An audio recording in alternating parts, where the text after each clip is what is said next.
தேவ சமூகத்தில் மிகவும் அன்பாய் கூட்டிச் சேர்க்கப்பட்ட அன்புக்குரிய சகோதரர்களே, உங்கள் யாவருக்கும் நம்முடைய பரம்பிதாவாகிய தேவனாலும் நம்முடைய ஆண்டவராகிய இயேசு கிறிஸ்து நாமத்தினாலும் கிருபையும் சமாதானம் உண்டாதாக என்ற அன்பின் வாழ்த்துக்களை இந்த ஒரு அருமையான ஒரு மாலை பொழுது தெரிவித்துக் கொள்கிறோம். மாத்திரமல்ல, தேவனுடைய பெரிதான கிருபையினாலே நாம் ஒவ்வொரு நாளும் மாலை 7:15 தேவனுடைய ஒரு உன்னத சத்திய பாடங்களை எல்லாம் நாம் நம்முடைய அன்பு சகோதரர் வாயிலாக நாம் கேட்டுக்கொண்டு வருகிறோம். அந்த அடிப்படையில் கூட தேவன் நமக்கு இன்னைக்கு கிருபையாய் கையளித்திருக்கிறார். சத்திய பாடத்தை தியானிக்கிறதுக்கு முன்பாக நாம் ஒரு ஜெபத்துடனே கூட இந்த நாளுக்குரிய கூடிகையை நாம் ஆரம்பம் செய்யலாம். நம்ம மத்தியில் ஜெபிக்கும்படியாக நம்முடைய அன்பு சகோதரர் பால் பாண்டியன் பிரதர் அவர்களை சபையின் சார்பாக முன்னழைக்கிறோம். நாம் யாவரும் எழுந்து ஜெபம் செய்வோம். தாம் ஒருவராய் சாவாமை உள்ளவரும் சேரக்கூடாத ஒளியில் வாசம் செய்கிறவரும் மனுஷரிலே எவரும் கண்டிராதவரும் காணக்கூடாதவருமாய் இருக்கிற எங்கள் ஒன்றான மெய்தேவரே, கடந்து போன காலம் முழுவதும் எங்களை கிருபையாய் கண்மணி போல பாதுகாத்து இந்த மட்டுமாக வழிநடத்தினவரே, உமக்கே துதி கன மகிமை யாவற்றையும் இந்த வேளையிலும் உங்களுடைய இரட்சகர் வழியாக ஏறெடுத்துக் கொள்கிறோம். சுவாமி தேவரே, ஏதோ எங்களுடைய வாழ்க்கைக்கு பிரயோஜனமான பாடங்களை ஒவ்வொரு நாளும் தந்து கொண்டு வருகிறேன். இந்த நாளிலும் கூட பரத்திலிருந்து கொடுக்கக்கூடியதான அந்த உன்னதமான சத்தியத்துக்காக நாங்கள் நன்றிகளையும் துதிகளையும் எடுக்கிறோம். சாமி, இப்பொழுதும் கூட தூது கொடுக்கக்கூடியதான தாசனுக்கும் எங்களுக்கும் நம்முடைய பரிசுத்தாவை தந்து வழிநடத்த வேண்டுமாய் கூட நாங்கள் வேண்டுகிறோம். சத்தியத்தை கேட்கிற பிள்ளைகளாக மாத்திரம் இராமல் அதன்படி நடக்கக்கூடிய பிள்ளைகளாகவும் நாங்கள் இருக்க ஒவ்வொருவருக்கும் தேவையான கிருபையை தந்து வழிநடத்த வேண்டுமாய் கூட நாங்கள் வேண்டுகிறோம். இந்த கூட்டம் முழுவதும் நீர்தாமை பொருட்படுத்த வழிநடத்த வேண்டுமாய் நம்முடைய இரட்சகரும் மீட்பரும் மனுகுலத்தின் ராஜாவுமாய் இருக்கிற ஆண்டவராக இயேசு கிறிஸ்து மூலம் இந்த ஒரு சிறிய மன்றாட்டத்தை ஏற்கிறோம். உங்கள் ஜீவனுள்ள நல்ல பிதாவே, ஆமென்.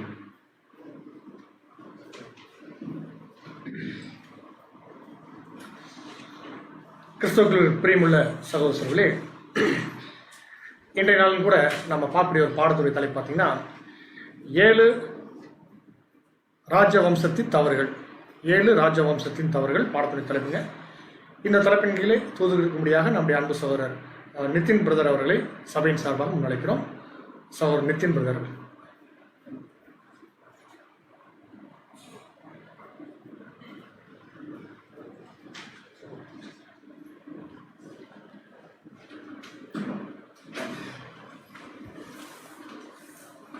ஜீவனுள்ள தேவனுடைய குமாரரும் நம்முடைய அருமை நேசமாக இருக்கின்ற கர்த்தராகிய இயேசு கிறிஸ்துவின் நாமத்தினாலே தேவனுடைய சமூகத்திலே கூட்டி சேர்க்கப்பட்டுள்ள சகோதர சகோதரிகளே, உங்கள் அனைவருக்கும் கிறிஸ்துவுக்குள்ளான அன்பின் வாழ்த்துக்களை இந்த மாலை பொழுதிலே தெரிவித்துக் கொண்டு, தேவனுடைய ஒரு விசேஷ கிருபையினால ஒவ்வொரு நாளும் வேதத்தில் இருக்கக்கூடிய மிக உன்னதமான பாடங்களை கற்றுக்கொண்டு வருகிறோம். ஸோ ஒரு ஸ்பெஷலான ஒரு டைம் தான் நம்ம சொல்லணும் இல்லைங்களா. லாக்டவுன் டைமில் ஆல்மோஸ்ட் நம்மளா ஒரு பிளான் பண்ணியிருந்தா கூட எவ்வளோ நாட்கள் தொடர்ந்து தேவனுடைய சத்தியங்களை கேட்டிருக்க முடியாது. ஏன்னா கட்டாயம் ஏதோ ஒரு அலுவலில் போய் மாட்டிட்டு அது பிளான் படி நடக்காமல் கூட போகிறதுக்கு வாய்ப்பு இருக்குது. பட் தேவன் ஒரு சூழ்நிலையை அனுமதிச்சு ஒவ்வொரு நாளும் தேவனுடைய பிள்ளைகளுக்கு, அதுவும் இந்த மீடியா வழியில் பார்த்தீங்கன்னா வீடுகள் தோறும் சத்தியம் கேட்பதற்கு தேவன் ஒரு வாய்ப்பு கொடுத்துருக்கார். ஸோ இவ்வளோ பெரிய கிருபையை கொடுத்த நம்முடைய பிதாவாகிய தேவனுக்கு நம்முடைய ஆண்டவராகிய இயேசு கிறிஸ்து மூலமாகவே நாம் கோடான நன்றிகளை தெரிவித்துக் கொண்டு, ஸோ இந்த நாளுக்கு உண்டான ஒரு வேத பாடத்துக்குள் நாம் கடந்து செல்லலாம். பாடத்தோட தலைப்பு நம்முடைய அன்பு சகோதரர் சொல்லியிருந்தார், 7 ராயல் ஃபெயிலியர்ஸ் அப்படிங்கக்கூடிய ஒரு தலைப்பு. 7 ராஜவம்சத்தின் தவறுகள் அப்படிங்கிற ஒரு தலைப்பின் கீழாக என்ன பண்ணலாம்னு பார்த்தீங்கன்னா, வேதத்திலிருந்து சில முக்கியமான காரியங்களை நிற்க தியானிக்க போகிறோம். ஸோ இந்த பாடத்துக்குள்ள போறதுக்கு முன்பாக இந்த பாடம் எந்த மாதிரியான ஒரு அடிப்படையான ஒரு பாடம் அப்படிங்கிற ஒரு அறிமுகத்தோடு கூட நம்ம கடந்து போகலாம். ஸோ இந்த பாடம் பார்த்தீங்கன்னா முழுக்க முழுக்க பழைய ஏற்பாட்டு காலத்தில் வாழ்ந்த ராஜாக்களுடைய சரித்திரத்தில் அந்த ராஜாக்களுடைய குணாதிசயங்கள் எவ்வாறு தேவனுக்கு பிரியமில்லாமல் போச்சு அப்படிங்கிறது தான் இந்த பாடத்துடைய ஒரு கருத்தாக இருக்கும். 7 முக்கியமான ராஜாக்களை தான் இந்த பாடத்துக்கு நம்ம எடுத்துக்கொள்றோம், நம்ம பார்க்குறோம். ஸோ 7 ராஜவம்சத்தின் தவறுகள் அப்படின்னு பார்க்கும்போது நமக்கு நல்லாவே தெரியும், இஸ்ரேல் மற்றும் யூதா அப்படிங்கக்கூடிய 2 ராஜ்யமா ஒரு டைம்ல ராஜாக்களுடைய காலத்துல பிரியுது சாலமோனுக்கு அப்புறம். அதுல 10 கோத்திரத்துல பாத்தீங்கன்னா அநேக ராஜாக்கள் இருக்காங்க. நமக்கு தெரிஞ்ச ஏதோ ஒரு ராஜாவுடைய பேர் சொல்லலாம். 10 கோத்திரத்துல ரொம்ப ஃபேமஸான ராஜா இருக்காங்களே, ஆகாப் இல்லைங்களா, பாஷா அப்படின்னு ஒரு ராஜா இருக்கார். ஸோ அநேக ராஜாக்கள் இருக்காங்க. பட் ஆகாப் 10 கோத்திரத்தின் ராஜா அப்படின்னாவே எடுத்தோடனே நம்ம எல்லாருக்கும் மைண்டுக்கு வருது என்னன்னா, அவங்க எப்படின்னா ரொம்ப மோசமானவங்க. அதனாலதான் தேவன் 10 கோத்திரத்தை தனியாகவும் 2 கோத்திரத்தை தனியாகவும் பிரிச்சார். 2 கோத்திரத்தில் இருக்கிற ராஜாக்கள் எப்படின்னு பாத்தீங்கன்னா கொஞ்சம் நல்ல ராஜாக்கள் அப்படிங்கிறத நம்ம கவனிக்கிறோம். ஏன்னா தேவன் அவங்களுக்கு சில கிருபைகளை கொடுத்திருந்தார். பட் வேதத்தை நல்லா நம்ம கவனிச்சு பார்க்கும்போது இந்த பாடம் கொடுத்த சகோதரர் கூட கொடுக்குற ஒரு முக்கியமான நோட் என்ன சொல்றாருன்னா, 10 கோத்திரத்து ராஜாக்கள் அநேக தவறுகள் பண்ணியிருந்தா வேதத்துல கொடுக்கப்பட்டிருக்கு டைரக்டா, இவங்க தப்பு பண்ணாங்க இவங்க தப்பு பண்ணாங்கன்னு சொல்லிட்டு. பட் 2 கோத்திரத்து ராஜாக்கள் தாவீது வம்சத்துல வராங்க. தாவீது பர்ஃபெக்டா இருந்தாரு, தேவனுக்கு பிரியமான ஒரு உகந்த மனுஷனா இருந்தாரு. அவருடைய வம்சத்துல வந்த இந்த ராஜாக்கள் தவறு பண்ணும்போது கூட தேவன் ஒருவேளை இவங்களுடைய தவறு என்ன பண்ணியிருக்கலாம், கொஞ்சம் மறைச்சு வச்சுட்டு பிளஸ் மாத்திரம் பைபிள் என்ன பண்ணியிருக்கலாம்னா சொல்லியிருக்கலாம். இப்போ உதாரணத்துக்கு நம்ம லைஃப், இப்போ நம்ம வாழக்கூடிய வாழ்க்கைய அப்படியே இன்னொருத்தருக்கு பாடமா தேவனுக்கு கொடுக்கணும்னு வச்சுக்கோங்களேன். நல்லது மாத்திரம் கொடுப்பாரா, கெட்டதும் கொடுப்பாரு? இதுதான் தேவனுடைய ஒரு ட்ரெண்ட் அண்ட் ட்ரெடிஷன் பார்க்குறோம். தேவன் எதையுமே வந்து பார்த்தீங்கன்னா ஒளிவு மறைவு இல்லாம எது ஃபேக்டோ அந்த ஃபேக்டை அப்படியே வச்சிருவாரு. அந்த ஃபேக்ட்ல நன்மையான விஷயங்களும் பாடமா இருக்கும், அவர்கள் தவறான விஷயங்களும் பார்த்தீங்கன்னா பிற்காலத்தில் வரக்கூடிய ஜனங்களுக்கு ஒரு பாடமா இருக்கும். அப்படிங்கிற அடிப்படையில் 2 கோத்திரத்து ராஜாக்களை தான் இன்னைக்கு நம்ம பார்க்க போறோம். ஒரு 7 ராஜாக்களை இந்த பாடத்துக்காக நம்ம எடுத்துருக்கிறோம். இந்த 7 ராஜாக்களுமே அறிமுகத்தை நல்லா கவனிச்சுக்கலாம். ஆரம்பத்துல பிதாவாகிய தேவனுக்கும் என்ன சொல்ல போனா தாவீது மாதிரியே இருந்தாங்க அப்படின்னு சொல்லி நல்ல சர்டிபிகேட் வாங்கின ராஜாக்கள் தான். தங்களுடைய நாட்களுடைய கடைசி தருணம் வரும்போது ஏதோ தங்களுடைய சுயநலத்தின் நிமித்தமாகவும் அல்லது மற்ற அந்நிய தெய்வத்தின் வணக்கத்தின் நிமித்தமாகவும் சோரம் போய் தேவனுக்கு ஒரு உகந்த பிள்ளையா எல்லாம் என்ன ஆகுறான்னு பாத்தீங்கன்னா திட்டத்திலிருந்து கொஞ்சம் அப்படி விலகி போறாங்க. ஸோ இவங்க லைஃப் இன்னைக்கு நம்ம எடுக்க போறோம். ஒவ்வொரு ராஜாக்குடைய வாழ்க்கையும் படிக்க போறோம். இவங்க எந்த அளவுக்கு ஃபர்ஸ்ட் பிரியமா இருந்தாங்க, எதனால தவறி போனாங்க அப்படிங்கறத கண்டுபிடிக்க போறோம். நாமும் இப்ப தேவனுக்கு உகந்த ஒரு வாழ்க்கையை வாழ்ந்துட்டு இருக்கிறோம். இந்த மாதிரியான ஒரு தவறுகள் இனி வரக்கூடிய நாட்கள்ல ஒருபோதும் பண்ணக்கூடாது அப்படிங்கறதுதான் இந்த பாடத்துடைய ஒரு முக்கியமான மையக்கருடைய சுருக்கம் பார்க்கிறோம். ஸோ டீட்டெயிலா நம்ம பாடத்துக்குள்ள போலாம். ஒரு ஆதாரமாக ஒரு வசனம் வாசித்து பாடத்துக்குள்ள போலாம். நீதிமொழிகள் 4ஆம் அதிகாரம் 23வது வசனம். நீதிமொழிகள் 4ஆம் அதிகாரம் 23ஆம் வசனம். எல்லா காவலோடும் உன் இருதயத்தை காத்துக்கொள், அதனிடத்தில் நின்று ஜீவ ஊற்று புறப்படும். சோ இங்க சாலமோன் ஞானி என்ன சொல்றாருன்னா, எல்லா காவலோடும் உன் இருதயத்தை என்ன பண்ணுங்க, காத்துக்கொள். இப்போ நம்ம ஃபேக்டை நம்ம எடுத்துக்கலாம். நம்முடைய இருதயத்தை நம்ம எல்லா காவலோடும் காத்துக்கொள்றோமா, இல்ல மனம் போன போக்கில் அப்பப்போ விட்டுறாங்களா?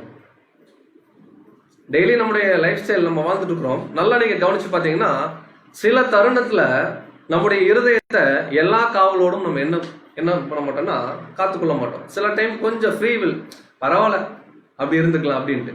பட் வசனம் நமக்கு என்ன வலியுறுத்து அப்படின்னு பார்த்தீங்கன்னா, எல்லா காவலோடும்னா இப்ப தேவனுக்கு உகந்த இருதயம் அல்லது ஒரு புது சிருஷ்டி இப்படிதான் இருக்கணும்னு தேவன் சொல்றாருன்னா, அந்த அளவுக்கு ஒரு கட்டுப்பாடு உள்ள ஒரு வாழ்க்கை, ஒரு உகந்த வாழ்க்கை வாழணும்.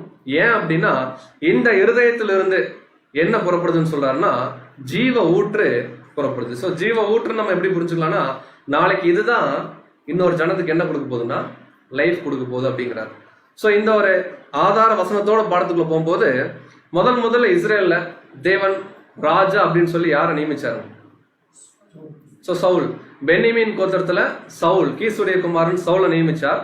ஸோ அவர் 40 வருஷம் அரசாள்றாரு. அவருடைய கடைசி நாட்கள் ஆகும்போது தேவனுக்கு பிரியமில்லாம போயிடுறாரு. உடனே தேவன் பர்டிகுலரா தனக்குன்னு செலக்ட் பண்ண ஒரு ராஜா தான் தாவீது. அப்ப தேவன் நிறைய கட்டளைகள் தாவீது கொடுத்திருந்தார். அதாவது ஒரு ராஜானா இப்படிதான் இருக்கணும், நியாயப்பிரமாணத்திலே இருக்கு, இந்த உகந்த வாழ்க்கை இருக்கணும். பர்டிகுலரா ராஜாக்களுக்கே உரித்தான பிரதான ஒரு கேரக்டர் பைபிள் சொல்லுது. என்ன கேரக்டர் இருக்கும்? இப்ப நீங்க பாடம் படிக்கும் போதே நம்மளை கம்பேர் பண்ணிக்கங்க. நம்மளும் ராஜ்யத்துக்குரிய ஒரு பிள்ளைகளா தான் போறோம் இல்லைங்களா? நம்மளும் அந்த கோரேஸ் ராஜா வரும்போது அவருடைய படைகள் போற மாதிரி தான் கிறிஸ்துவுடைய பின்னடையார்கள். நம்மளும் அந்த ராஜாக்களுடைய ஒரு சூழ்நிலைக்குள்ள கடந்து போறோம். இப்ப ராஜாக்களுக்கே உண்டான ஒரு பிரதான குணலட்சணம் தேவனை சம்பந்தப்படுத்தின ஒரு விஷயம்னா நம்ம என்ன சொல்லலாம்? கீழ்ப்படிதல். இது எல்லாருக்கும் காமனா இருக்கும். பட் ராஜாக்களுக்கு பர்டிகுலரா இப்போ ஒண்ணும் இல்லை, ஒரு யுத்தம் வருது, நம்ம ராஜா நமக்கு விரோதமா இன்னொரு நாட்டு படை வந்து யுத்தத்துக்கு வருது, உடனே நம்ம என்ன பண்ணணும்? அதுல கீழ்ப்படிதல் அடங்கும். பட் கீழ்ப்படியணும் அப்படின்னா அவங்களுக்குள்ள என்ன வேணும்னு பாத்தீங்கன்னா ஒரு தெய்வ பயம் வேணும். நம்ம ஒரு நாட்டை அரசாள்றோம், இந்த நாடு பிதாவாகிய தேவனுடையது, இந்த நாட்டுக்கு என்ன சூழ்நிலை வந்தாலும் தேவனுடைய அனுமதி இல்லாம வராது. உடனே தேவன்கிட்ட போய் என்ன கேட்கணும்னா ஒரு கவுன்சிலிங் கேட்கணும்னு வரும். இதைத்தான் தாவீதும் ரியலைஸ் பண்றார். தேவன் எதிர்பார்க்கிற கேரக்டர் ராஜாக்கள் கிட்ட என்னன்னு பாத்தீங்கன்னா ஒரு தெய்வ பயம்.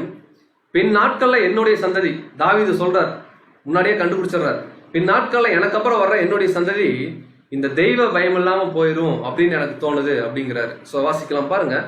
2 சாமுவேல் 23ஆம் அதிகாரம் வசனம் 3 மற்றும் 5. 2 சாமுவேல் 23 23ஆம் அதிகாரம் 3 மற்றும் 5ஆம் வசனம்.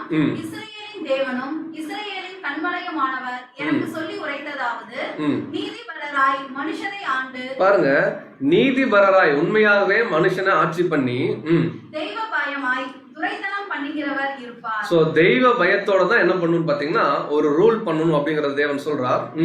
5ஆம் வசனம், என்னுடைய வீடு தேவனிடத்தில் இப்படி இராதோ. இப்ப தாவீதுக்கு என்ன கலக்கம்னா, எனக்கு அப்புறம் வரக்கூடிய என்னுடைய வம்சத்துல வர்ற என்னுடைய பிள்ளைங்க ராஜாக்கள் இந்த மாதிரி ஒரு தெய்வ பயம் இல்லாம போயிருவாங்களோன்னு அவருக்கு முன்னாடி என்ன ஆயிடுச்சுன்னு பாத்தீங்கன்னா ஒரு சில விஷயங்கள் தென்படுது. சகலமும் திட்டம் பண்ணப்பட்டிருக்கிற நிச்சயமான நித்திய உடன்படிக்கையை என்னுடன் அவர் செய்திருக்கிறார். ஆதலால் என்னுடைய எல்லா ரட்சிப்பும் எல்லா வாஞ்சையும் வளர்ந்தோங்க செய்யாரோ. சோ அவரு ஏதோ ஒரு வகையில தேவன் வழி நடத்துவாருன்னு தெரிஞ்சிருச்சு. ஆனாலும் அவர் முன்னாடியே என்ன கண்டுபிடிச்சிடறாருன்னா, கட்டாயமா பின்னாடி என்னுடைய சந்ததியில வரக்கூடிய என்னுடைய பிள்ளைகள் இந்த மாதிரி ஒரு தெய்வ பயத்தோட ஆட்சி பண்ணாம போயிருவாங்களோ அப்படிங்கிற ஒரு எண்ணம் அவர் அங்க இருக்கிறத நம்ம பார்க்கணும். சோ இப்போ தாவீதுக்கு பின்னாடி வந்து பாத்தீங்கன்னா சாலமோன் அரசாட்சி பண்றாரு. சாலமோனுக்கு அப்புறம் ராஜ்யம் என்ன ஆகுதுங்க, 2ஆ பிரியுது. 10 கோத்திரம் வந்து பாத்தீங்கன்னா இஸ்ரேல் ராஜ்யம் சொல்லுவாங்க, 2 கோத்திரம் யூத ராஜ்யம் சொல்லுவாங்க. இஸ்ரேலுங்கிற 10 கோத்திர ராஜாக்கள் ரொம்ப ஒஸ்ட், நமக்கு நல்லா தெரியும். உதாரணத்துக்கு நம்ம ஆகாப் கூட நம்ம எடுத்துக்கிறோம் இல்லைங்களா. ஆனா 2 கோத்திரத்து ராஜாக்கள்ல அநேக நல்ல ராஜாக்கள் இருந்தாங்க. இப்ப அந்த ராஜாக்களை தான் லிஸ்ட்ல எடுக்க போறோம். நல்ல ராஜாக்களா இருந்த போதிலும் சில தேவனுக்கு பிரியமில்லாத ஒரு சில தவறுகள் பண்ணி தேவனுடைய திட்டத்திலிருந்து சற்று என்ன பண்றாங்கன்னா தங்களுடைய வாழ்க்கையை கடைசி ஆக அவங்க என்ன பண்றாங்கன்னா விலகி போறாங்க. ஸோ அந்த மாதிரி நம்ம தெரிந்து கொண்ட இந்த பாடத்துக்காக எடுத்துக்கொண்ட 7 ராஜா யாருன்னு பாத்தீங்கன்னா தாவீதுடைய பையன் யாருங்க, சாலமோன். ஸோ இவர் வந்து 10 கோத்திரமா 2 கோத்திரமான்னு நம்ம சொல்ல முடியாது. இவர் வந்து சேர்ந்து இருக்கும்போது வந்த ஒரு ராஜா சாலமோன் ராஜா. அதுக்கப்புறம் வந்து பாத்தீங்கன்னா ஆசா, உங்களுக்கு அந்த டிக் மார்க்ல தெரியும், ஆசா அப்படிங்கக்கூடிய ஒரு ராஜா. அடுத்து யோசபாத், அவருடைய பையன், ஆசாவுடைய பையன் யோசபாத் அப்படிங்கிற ஒரு ராஜா. யோசபாத்தை குறிச்செல்லாம் கூட சமீபத்தில் நம்ம ஒரு பாடமா படிச்சிருந்தோம். அதுக்கப்புறம் வந்து பாத்தீங்கன்னா யோவாஸ் அப்படிங்கக்கூடிய ஒரு ராஜா. அப்புறம் யோவாசுடைய பையன் அமத்சியா, அவருடைய பையன் உசியா. கடைசியா நம்ம பார்க்கக்கூடிய ராஜா யாருன்னு பாத்தீங்கன்னா எசேக்கியா. இதுல எந்தெந்த ராஜாக்களா நமக்கு கொஞ்சம் ஃபெமிலியரான ராஜாக்கள் சொல்லுங்க. சாலமோன் சப்ஜெக்ட் படிச்சிருக்கிறோம். அடுத்தது உசியா சப்ஜெக்ட்ல கொஞ்சம் படிச்சிருப்போம். யோசபாத்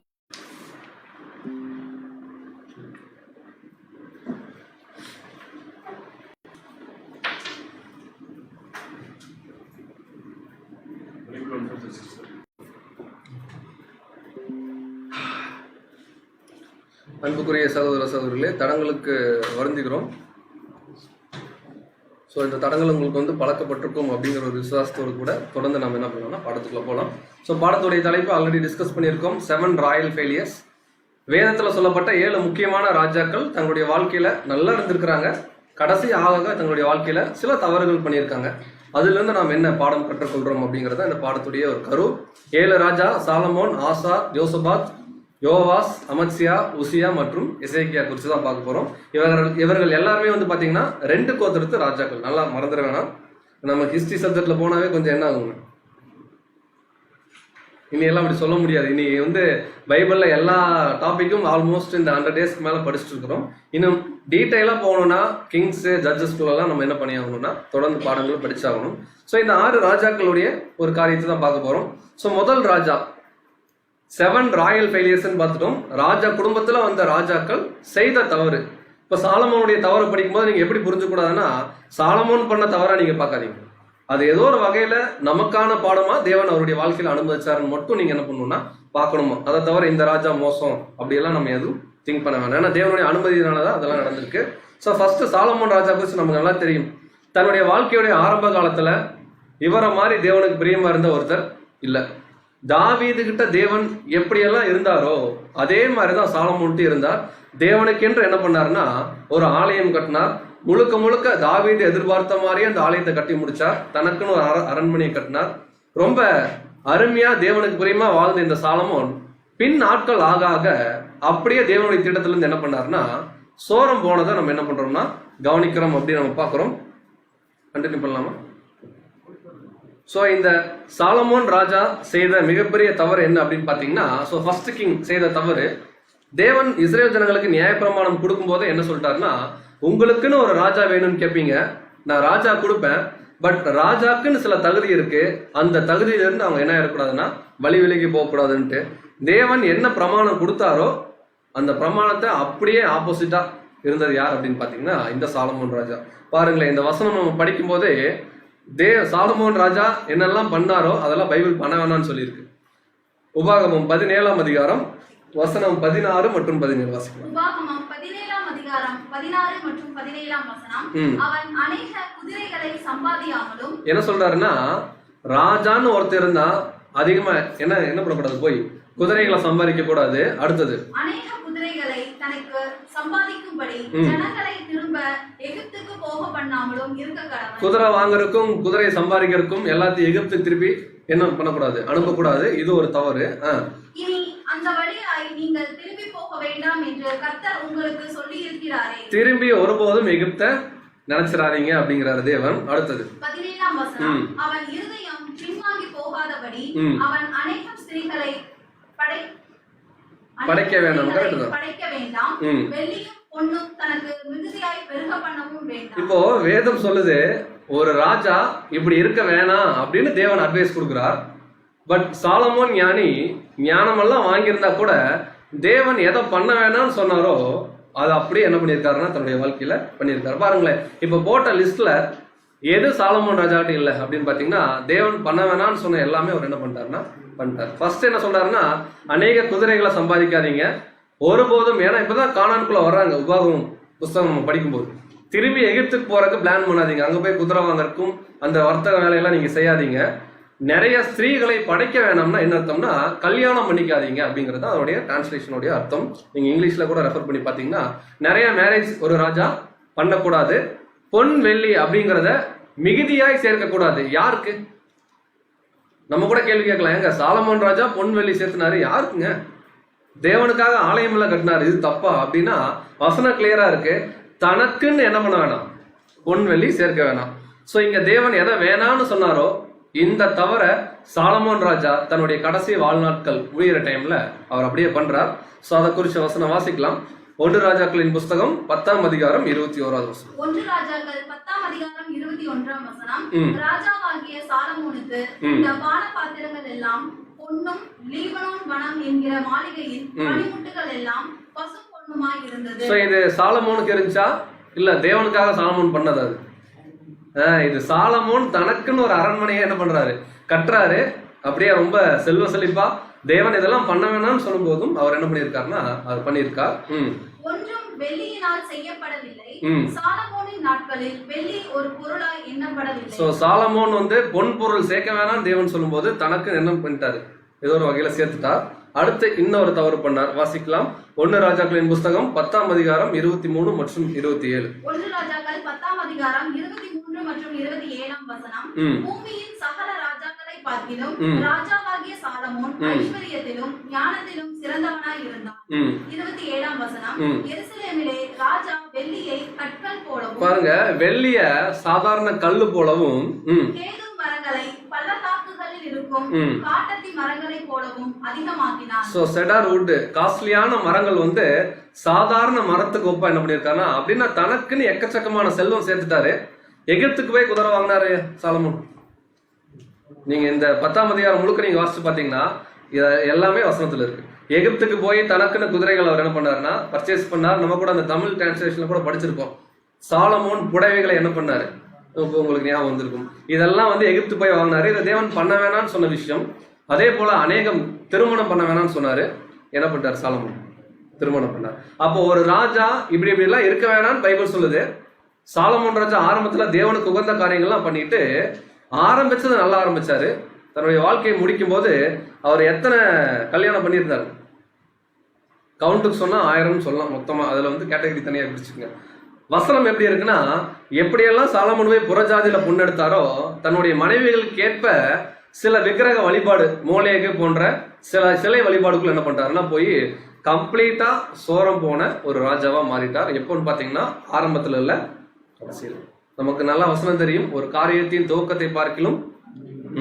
சோ நம்ம எப்படி தேவனுடைய திட்டத்துல நம்முடைய ஓட்டத்தை ஆரம்பிக்கிறோன்றதை விட எந்த அளவுக்கு பர்ஃபெக்டா இந்த ஓட்டத்தை நம்ம தேவனுக்கு பிரியமா முடிக்கிறோம் அப்படிங்கிறது தான். ஸோ இந்த 7 ராயல் ஃபெயிலியர்ல ஃபர்ஸ்ட் ஃபெயிலியர் யாருன்னா கிங் சாலமோன். அவர் பண்ண மிகப்பெரிய தப்பு நமக்கு எப்படி ஒரு பாடமா இருக்கு அப்படின்னு பாத்தீங்கன்னா, தேவன் எதெல்லாம் பண்ண வேணாம்னு சொன்னாரோ அதை என்ன பண்ணார். எகிப்துக்கு போகாதீங்கன்னாரு. சாலமோன் என்ன பண்ணாரு? இப்போ நம்மளை கம்பேர் பண்ணிக்கோங்க. நம்ம பண்ணக்கூடாத தப்பு, திரும்பி எகிப்துக்கு போலாமா? எகிப்துல போய் குதிரைகள் வாங்கலாமா? ஸோ குதிரைகள்லாம் நமக்கு தெரியும் என்னதுங்க, போதனைகள் இல்லைங்களா? உலக போதனைகளுக்கு நம்ம என்ன ஆயிடக்கூடாது, ஒருபோதும் அடிமைப்பற்றக்கூடாது. எளிமையா நம்ம புரிஞ்சுக்கலாம். சத்தியம் மட்டும்தான் நமக்கு. அநேக திருமணம் நம்ம என்ன பண்ணக்கூடாது, லிட்டரலான திருமணம் கிடையாதுங்க, அலைன்ஸ் இல்லைங்களா? கிறிஸ்து அப்படிங்கிற ஒரே மணவாளனுக்கு ஒப்பு கொடுக்கப்பட்ட மணவாட்டி தான் நம்மளே தவிர, சாத்தானுக்கு உகந்த ஒரு பிள்ளையா இருந்து கிறிஸ்துக்கு உகந்த ஒரு பிள்ளையா இருக்கணும்னா 2 எஜமானுக்கு வேலை செய்யற மாதிரி. அப்ப அநேக திருமணத்துக்கு இது என்ன ஆகுது பாத்தீங்கன்னா, தனக்குன்னு பொண்ணும் வெள்ளியும் என்ன பண்ணக்கூடாது. சரி, இது டைரக்டாவே நம்ம எடுத்துக்கலாம். ஒரு புது சிருஷ்டி தனக்குன்னு செல்வத்தை சேர்ப்பதில் ஈடுபாடு இருக்கக்கூடாது. ஸோ இந்த 3 தவறையும் சாலமோன் செய்தா இன்னைக்கு ஒரு நிழலான ஒரு பாடத்துல நமக்கு ஒரு மோசமான ஒரு முன்னுதாரணமா இருக்காரு தன்னுடைய கடைசி வாழ்நாள்ல. நாமளும் இதே மாதிரி அழைக்கப்பட்டிருக்கோம், சத்தியம் எல்லாம் வாங்கிட்டோம். இதே தவிர நம்மளும் பண்ணோம்னு பாத்தீங்கன்னா, நாளைக்கு உலக ஜனங்கள் யாருடைய லைஃப் பாடமா படிப்பாங்க? இப்போ உதாரணத்துக்கு நம்முடைய பேரை போட்டுங்க, அந்த பிரதர் சூப்பரா ஆரம்பிச்சாருங்க, அவர் மாதிரிலாம் நாங்க பார்த்ததே இல்லைங்க, ஆனாங்க கடைசி ஆக அவர் என்ன ஆயிட்டாருங்க. ஸோ இந்த மாதிரி நம்முடைய லைஃப் கூட ஒரு தவறான ஒரு முன்னுதாரணமா போயிடக்கூடாது அப்படிங்கறதுக்காக தான். ஏன்னா நம்முடைய வாழ்க்கை ஒன்றும் முடியலைங்க, முடிவு வரையும் தான் என்ன பண்ணும், சத்தியத்துல நிற்கணும். சாகிற வரைக்கும் பர்ஃபெக்டா இருந்து செத்தாதான் பேர், நல்ல பேர் நமக்கு. ஒருவேளை சாகருக்கு முன்பாக நம்ம அப்படியே வழி விலகி போயிட்டோம் அப்படின்னா, கட்டாயமாக 7 ராயல் ஃபெயிலியர்ஸ் மாதிரி புதிய ஏற்பாடுல ஒரு ஃபெயிலியர்னு எடுத்தா அந்த லிஸ்ட்ல யாரும் வந்துருவோம், வரக்கூடாது, வந்துருவோம் அப்படிங்கிற ஒரு எச்சரிப்போட நம்ம என்ன பண்ணலாம்னா ஃபர்ஸ்ட் ராஜாவை முடிக்கலாம். ஸோ சாலமோன் ராஜா பார்த்துட்டோம். கடைசியா நான் கேட்பேன் கேள்வி, நீங்க கொஞ்சம் ஞாபகம் வச்சுக்கோங்க, அந்த 7 ராஜா யாரு, அவருடைய தவறுகள் என்ன அப்படிங்கிறத. ஸோ செகண்ட் எந்த ராஜா பார்க்கலாம் அப்படின்னு பாத்தீங்கன்னா, நமக்கு கொஞ்சம் பரிச்சயம் இல்லாத ஒரு ராஜா, நம்ம சில பாடங்கள்ல தான் அவர் குறிச்சு பார்த்திருக்கோம். ஆசா அப்படிங்கக்கூடிய ஒரு ராஜா. ரொம்ப நாளுக்கு முன்னாடி ஒரு சகோதரர் தனியா அந்த ராஜா பத்தி ஒரு லெசன் எடுத்திருந்தார் நம்ம ஹாலில். கிட்டத்தட்ட ஒரு 2 வருஷம் இருக்கும். நீங்க கெஸ் பண்ணிக்க யாரு எப்ப எடுத்தாருன்னு நீங்க யோசிங்க. ஸோ இந்த ஆசா ராஜா கூட பாத்தீங்கன்னா, இவர்கள் எல்லாமே யூத ராஜாக்கள் தான். தன்னுடைய வாழ்க்கையை ரொம்ப பர்ஃபெக்டா ஆரம்பிச்சவங்க தான். யூத ராஜாக்கள் பண்ண ஃபர்ஸ்ட் வேலை என்ன தெரியுங்களா? வருவாங்க, இதுக்கு முன்னாடி யாராவது விக்கிரகம் தோப்பு ரெடி பண்ணி வச்சிருந்தாங்கன்னா அதெல்லாம் அகற்றுவாங்க. உடனே தேவன் சொல்லுவார், தாவீதை போல என்ன பண்ணாங்க, பர்ஃபெக்டா இருந்தாங்கன்னு சொல்லி உங்க லைஃப் ஆரம்பிக்கும். உடனே என்ன ஆயிடுவாங்க பாத்தீங்கன்னா, சோரம் போயிடுவாங்க. இந்த ராஜா ஒரு படி மேல. இந்த ராஜாவுடைய அம்மா ஒரு விக்கிரக தோப்பு பண்ணிச்சா. நமக்கு தெரியும் விக்கிரக தோப்புன்னா என்னங்க, வாழைத்தோப்பு தெரியும் இல்லைங்களா? அந்த மாதிரி விக்கிரக தோப்பு கிடையாது. ஒரு போஸ்ட், ஒரு மரம் நெட்டி அதை வழிபடுற ஒரு ஐடியல் வர்ஷிப்னு பாக்குறோம் இல்லைங்களா? அதுதான் விக்கிரக தோப்புன்னு தமிழ்ல இருக்கும். ஸோ இந்த ராஜாவுடைய அம்மா தனக்குன்னு சில விக்கிரகம் வச்சு வழிபடக்கூடிய ஒரு தன்மையில் இருந்திருக்கு. இந்த ராஜா என்ன பண்ணாருன்னா, தன்னுடைய அம்மான்னு கூட பார்க்கல, அது என்ன பண்றாங்கன்னா தள்ளி விடுறாங்க. ஸோ வசனம் கவனிக்கலாம். 1 ராஜாக்களின் புஸ்தகம் 15வது அதிகாரம் வசனம் 11 முதல் 13 வரை. 1 ராஜாக்கள் 15ஆம் அதிகாரம் 11ஆம் வசனம் முதல். ஆசா தன் தகப்பனாகிய தாவீதை போல் கர்த்தரின் பார்வைக்கு செம்மையானதை செய்தார். சோ ஆரம்பம் இந்த ராஜாக்கும் எப்படிதான் இருந்திருக்கு? வேற டேட்டா வேணா என் மொபைல். ஆரம்பம் இந்த ராஜாவுடைய வாழ்க்கையும் தேவனுக்கு பிரியமா இருந்திருக்கு. கர்த்தரின் பார்வைக்கு செம்மையானதை தான் இவர் என்ன பண்றாருன்னா செய்யறார். அடுத்தது 12ஆம் வசனம். அவன் இலச்சையான உணர்ச்சிக்காரரை தேசத்திலிருந்து அகற்றி தன் பிதாக்கள் உண்டு பண்ணின நரகலான விக்கிரகங்களை எல்லாம் விலக்கி. சோ ரெண்டாவது நம்ம 12ஆம் வசனம் கவனிக்கும் போது ரொம்ப மோசமான ஒரு கேரக்டர் உள்ள சில நபர்களை தன்னுடைய தேசத்துல இருந்து என்ன பண்றாரு, எப்படி சவுல் ராஜா பண்ணாரு இல்லைங்களா? அந்த மாதிரி இந்த மாதிரி ஒரு தவறான கேரக்டர் இருக்கிறவங்கள தேசத்துல இருந்து விரட்டுறாரு. நரகலான விக்கிரகங்களை என்ன பண்றாருன்னா விளக்குறாரு. 13ஆம் வசனம். தோப்பிலே அருவருப்பான விக்கிரகத்தை உண்டு பண்ணின தாயாகிய மாகாளையும் ராஜாத்தியாய் இராதபடிக்கு விலக்கி விட்டார். சோ அவங்க அம்மா ஒரு விக்கிரகத்துக்கு அடிமையா இருந்திருக்காங்க.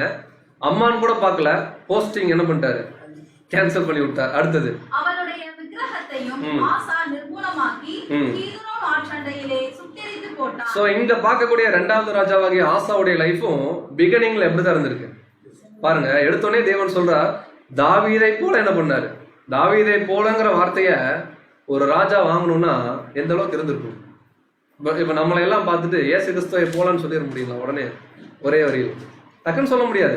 ஏன்னா எப்படி ஏசு கிறிஸ்துவை போலங்கிறது ஒரு கனமுள்ள ஒரு வார்த்தையோ, அதே போல ராஜாக்களை பொறுத்த வரைக்கும் தன் தகப்பனாகிய தாவீதை போல அப்படிங்கிற ஒரு வார்த்தை வாங்குறதும் மிகப்பெரிய கனமுள்ள ஒரு பொசிஷன். இவங்க எல்லாமே தான் வாங்குறாங்க. ஆனாலும் ஏதோ ஒரு வகையில் என்ன பண்றாங்கன்னா விழுகிறாங்க. பாருங்க, இவர் பண்ண நன்மை என்னன்னா, ஒரு மோசமான கேரக்டர் இருக்கிறவங்கள ஊரை விட்டு அடிச்சு துரத்துறாரு, விக்கிரகத்தெல்லாம் உடைக்கிறாரு. இவங்க அம்மா ஒரு விக்கிரக வழிபாடுல இருக்கும் போதே இவங்க அம்மாவுடைய போஸ்டிங் என்ன பண்றாருன்னா, போஸ்டிங்ல இருந்து அவங்க அம்மாவை இறக்கிடுறாரு. அது மாத்திரம் இல்ல, இவங்க அம்மா வச்சிருக்கிற விக்கிரகத்தை என்ன பண்றாருன்னா உடைச்சு போடுறாரு. இப்ப தேவன் இதெல்லாம் பாக்குறாரு. இவர் ரொம்ப பர்ஃபெக்டா தேவனுக்கு உகந்த ஒரு பிள்ளையா இருக்கும்போது, இதுக்கப்புறம் தொடர்ந்து நீங்க வசனங்கள்லாம் இவரை குறிச்சு படிச்சு பாத்தீங்கன்னா, இவருடைய நாட்கள்ல யூதா தேசம் எப்படி தெரியுங்களா இருந்துச்சுங்களா? ரொம்ப அமெரிக்கையா இருந்துச்சுன்னு இருக்கு வசனம்.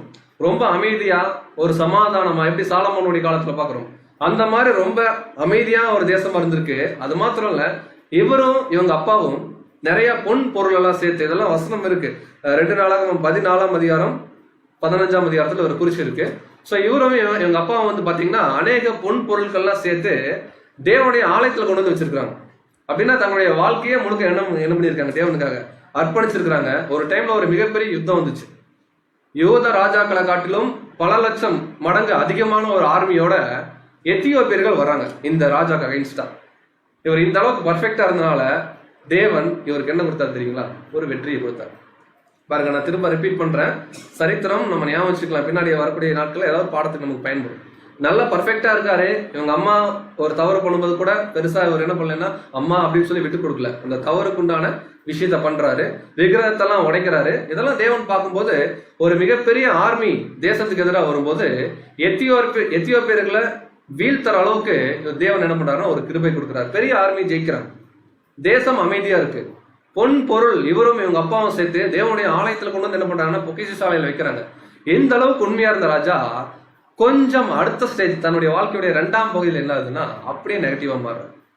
என்ன நெகட்டிவா போகுது அப்படின்னு பார்க்கும்போது, சின்ன படையோட ஒரு ராஜா வர்றாரு. இந்த ராஜா எந்த ராஜ்யத்துல இருக்காரு? இந்த பாடம் முழுக்க இந்த கேள்வி கேட்டா நீங்க 2 கோத்திரம் தைரியமா சொல்லுவாங்க. சோ யூத ராஜ்யத்துல இருக்கிற இந்த ராஜாவோட 10 கோத்திரத்துல இவர் பேர் ஆஷா, 10 கோத்திரத்துல இருக்க பேர் வந்து பாஷா. நல்லா இருக்கு இல்லைங்களா?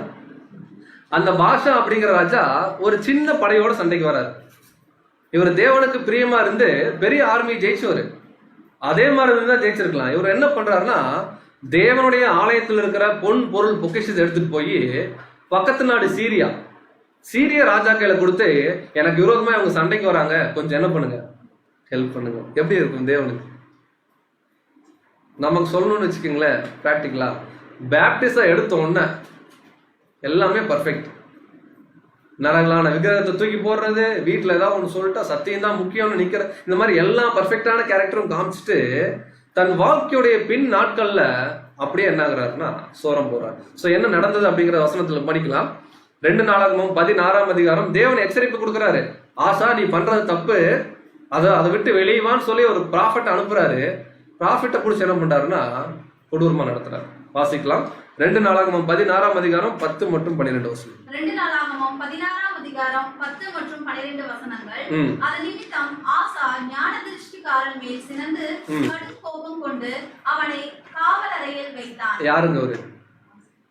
அதாவது இந்த ஆசா ராஜாக்கு ஒரு ப்ராஃபட் வந்து ப்ராஃபஸி சொல்றாரு, இப்படி எல்லாம் இருக்கு, தப்புப்பா நீ பண்றது அப்படிங்கும் போது இவர்கிட்ட பவர் இருக்குல்ல, உடனே என்ன பண்றாருன்னா தூக்கி ஜெயில போடு. இதே மாதிரி யாரோ ஒருத்தர் ஜெயில போட்டாங்களா சமீபத்துல?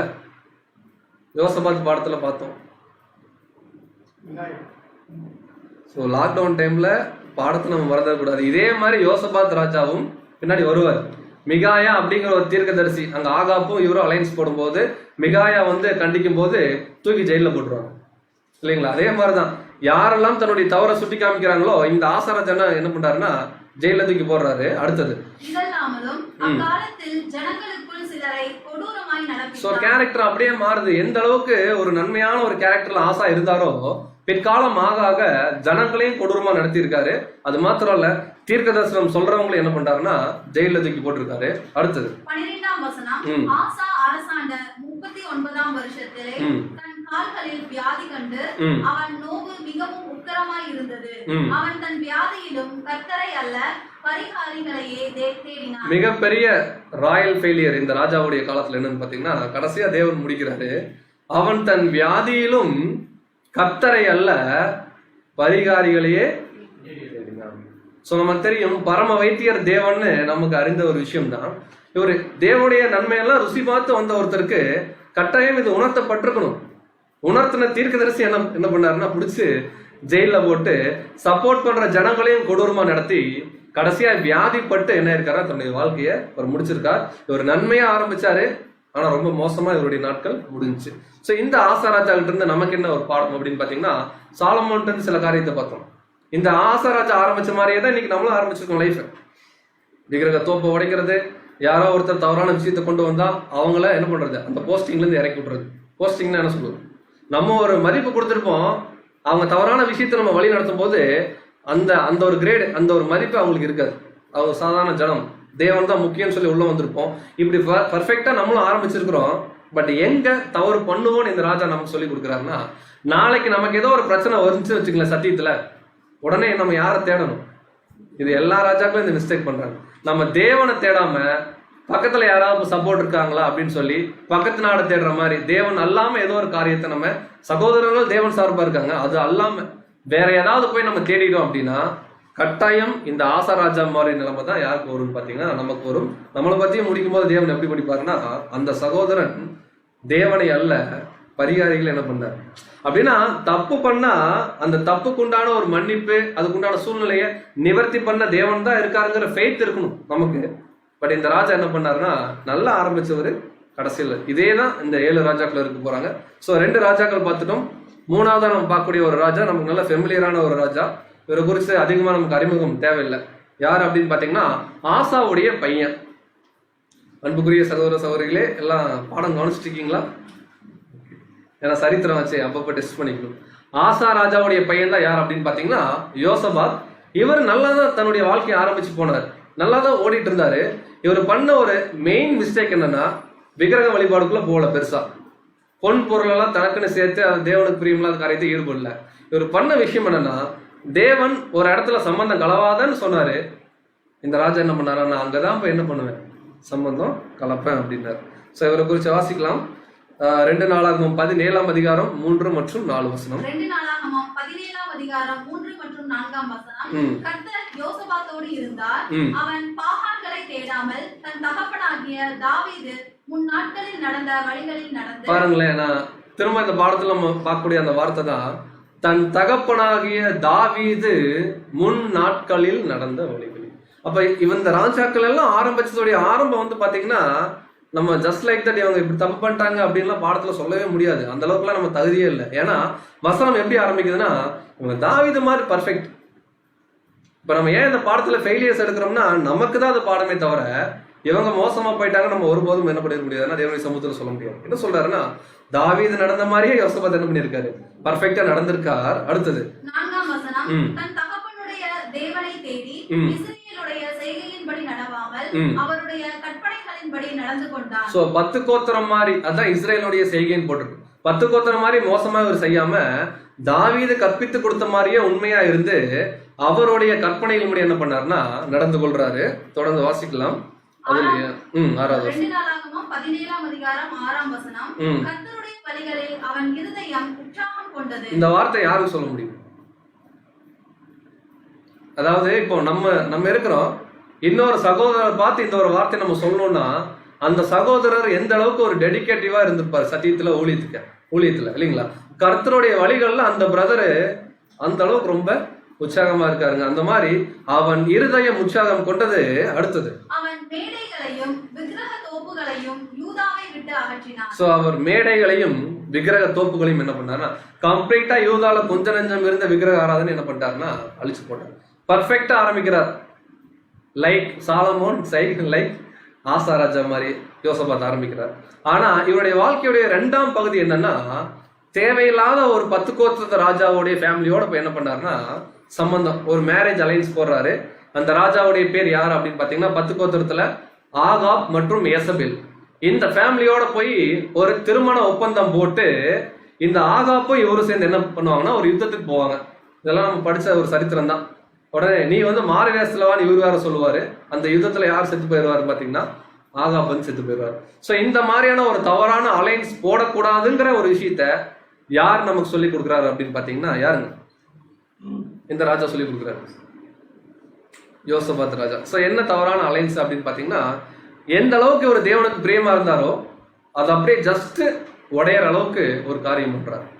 ஸோ தேவன் சொல்றாரு, புற ஜாதிகளை நீங்க என்ன பண்ணக்கூடாது, சம்பந்தம் கலவ கூடாது. இந்த ராஜாக்கு எல்லாமே தெரியும், விக்கிரக ஆராதனை பண்ணல, தனக்குன்னு பொன் பொருள் சேர்க்கல, எகிப்து போய் குதிரைகளை வாங்கல, எல்லாமே கரெக்டா இருந்துச்சு. ஒரே ஒரு தவறு என்ன அப்படின்னு பாத்தீங்கன்னா, தேவையில்லாத ஒரு சம்பந்தம். 10 கோத்திரமே கரெக்டானதுன்னு தெரியும், அங்க போய் கல்யாணத்துக்கு அலைன்ஸ் பேசினா எப்படி? ஸோ அதுதான் பைபிள்ல தேவன் நமக்கு சொல்றார், ஒருவேளை ஒரு புது சிருஷ்டி ஒரு தேவையில்லாத உலகத்துல போய் சம்பந்தம் கலந்துச்சு இந்த யோசபாத் ராஜா மாதிரி அப்படின்னா, நமக்கு பைபிள் கொடுக்குற பேர் என்ன தெரியுங்களா? வாசிக்கலாம். யாக்கோபு 4ஆம் அதிகாரம் 4ஆம். யாக்கோபு 4ஆம் அதிகாரம் 4ஆம் வசனம். விபச்சாரரே விபச்சாரிகளே, உலக சிநேகம் தேவனுக்கு விரோதமான பகை என்று அறியீர்களா? ஆகையால் உலகத்துக்கு சிநேகிதனாய் இருக்க விரும்புகிறவன் தேவனுக்கு பகைஞன் ஆகிறான். சோ இப்போ விபச்சாரரே விபச்சாரிகளே அப்படிங்கிற ஒரு வார்த்தைய நம்ம அதிகமா நம்முடைய வாழ்க்கையில பயன்படுத்துமான்னு கேட்டீங்கன்னா என்ன பண்ண மாட்டோம். ஏன்னா அது ரொம்ப ஒரு மோசமான ஒரு கேரக்டருங்க. அதெல்லாம் எப்படிங்க பைபிள் படிக்கிற நம்ம கிட்ட இந்த மாதிரிலாம் பேசுறீங்க அப்படிங்கிற அளவுக்கு இருக்கும். இப்ப தேவன் யாக்கோபு மூலமா ஒரு காரியம் சொல்லும் போது, இந்த மாதிரி வேர்ல்ட்லி அலைன்ஸ் போடுற, ஒருவேளை நம்ம போட்டோம் அப்படின்னா போடுற எல்லாருக்கும் தேவன் கொடுக்குற சர்டிபிகேட் என்னன்னா, நம்ம யாருங்களா? விபச்சாரரு. ஸோ இங்க வந்து பாத்தீங்கன்னா பெரிய தவறா நமக்கு தெரியாது, பட் நம்ம போடுற அலைன்ஸ் நிமித்தமா நம்முடைய லைஃப் என்ன ஆகும்? ஸோ எங்க அலைன்ஸ் சொல்றது யாரும் திருமண ஒப்பந்தம் மாத்திரம் நீங்க எடுத்துக்க வேணாம். சத்தியத்துல நல்லா ஓடிட்டு இருக்கோம், யோசபாத் ராஜா மாதிரி. தேவையெல்லாம் உலகத்துல போய் நான் ஒரு பிசினஸ் பண்றேன், ஏதோ ஒண்ணு கூட வேலை செய்யற ஒரு கொலீகும் நானும் சேர்ந்து, இல்லைங்களா, அலுவலகத்துல நானும் அவரு சேர்ந்து ஏதோ ஒன்று ஆரம்பிக்கிறோம், இல்ல நானும் அவரு சேர்ந்து ஏதோ பண்றோம்னு சொல்லிட்டு சத்தியத்துல இல்லாத ஒரு விஷயம் ஆரம்பத்துல நல்லா இருக்க மாதிரி தான் இருக்கும். தேவையில்லாம அவர்களுடைய சார்பா நம்முடைய வாழ்க்கை என்ன இருக்கு பாத்தீங்கன்னா அப்படியே கைவிட்டாங்க. ஸோ இது ஒவ்வொரு சூழ்நிலைக்கு தகுந்த மாதிரி தேவனுடைய பிள்ளைகள் என்ன பண்ணிக்கலாம்னா அதை புரிஞ்சுக்கலாம். ஆக மொத்தம் உலகத்தோட அலைன்ஸ் போட்டோம் அப்படின்னா வேதம் சொல்லுது நமக்கு என்ன பேருங்க? விபச்சாரரு விபச்சாரிகள். ஏன்னா இந்த அலைன்ஸ் தப்பா ரைட்டா அப்படிங்கிறத யார் மூலமா நம்ம கத்துக்கலாம் அப்படின்னு பாத்தீங்கன்னா, யோசபாத் ராஜா தான் நல்ல லைஃப் லீட் பண்ணாரு. கடைசி ஆக தேவையில்லாத அலைன்ஸ் போட்டு இப்ப 7 ராயல் ஃபெயிலியர்ஸ் அப்படிங்கிற ஒரு டைட்டில்ல யாரும் உள்ள வந்துட்டாங்க. ஸோ இவரை குறித்து நிறைய காரியங்கள் இருக்கு, நமக்கு தெரிஞ்ச ஒரு விஷயம் தான். அதனால இவரை குறித்து நம்ம என்ன பண்ணிக்கலாம்னா முடிச்சுக்கலாம். அடுத்து நம்ம பார்க்கக்கூடிய ஒரு ராஜாவுடைய பேர் பார்த்தீங்கன்னா யோவாஸ். பெரிய ராஜாவா சின்ன ராஜாவா? போட்டோ பாருங்க.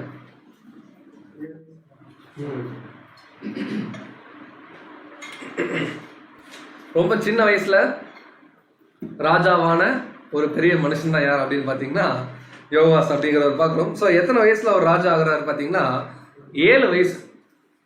2ஆம் கிளாஸ் போற வயசுல ஒருத்தர் ஒரு யூத தேசத்துக்கு, இங்க கூட ஒருத்தர் இருக்காரு நினைக்கிறேன் இல்லைங்களா, யூதா தேசத்துக்கு ராஜா. எப்படி அப்படின்னு பார்க்கும்போது, ஏன்னா வம்சத்துல வரும்போது இவரு தான் இருக்கிறாரு. இவர் ஒரு பிரதான ஆசாரியனுடைய கைடன்ஸ்ல இந்த ராஜ்யபாரத்தில் இருந்தாரு. அந்த ஆசாரியனுடைய பேர் என்னன்னு பாத்தீங்கன்னா யோய்தா அப்படின்னு சொல்லுவோம் இல்லைங்களா, இங்கிலீஷ்ல வந்து யெகோய்தான் இருக்கும். ஸோ யோய்தா அப்படிங்கிற ஒரு ராஜா கீழே, அதாவது ஆசாரியனுக்கு கீழே யோவாஸ் என்ன பண்ணியிருந்தாருன்னா ஒரு ராஜாவா இருந்தார். ஸோ இவரை குறித்து வாசிக்கலாம். 2 நாளாகமம் 24ஆம் அதிகாரம் 1 மற்றும் 2 வசனம். 2 நாளாகமம் 24ஆம் அதிகாரம் 1 மற்றும் 2ஆம் வசனம்.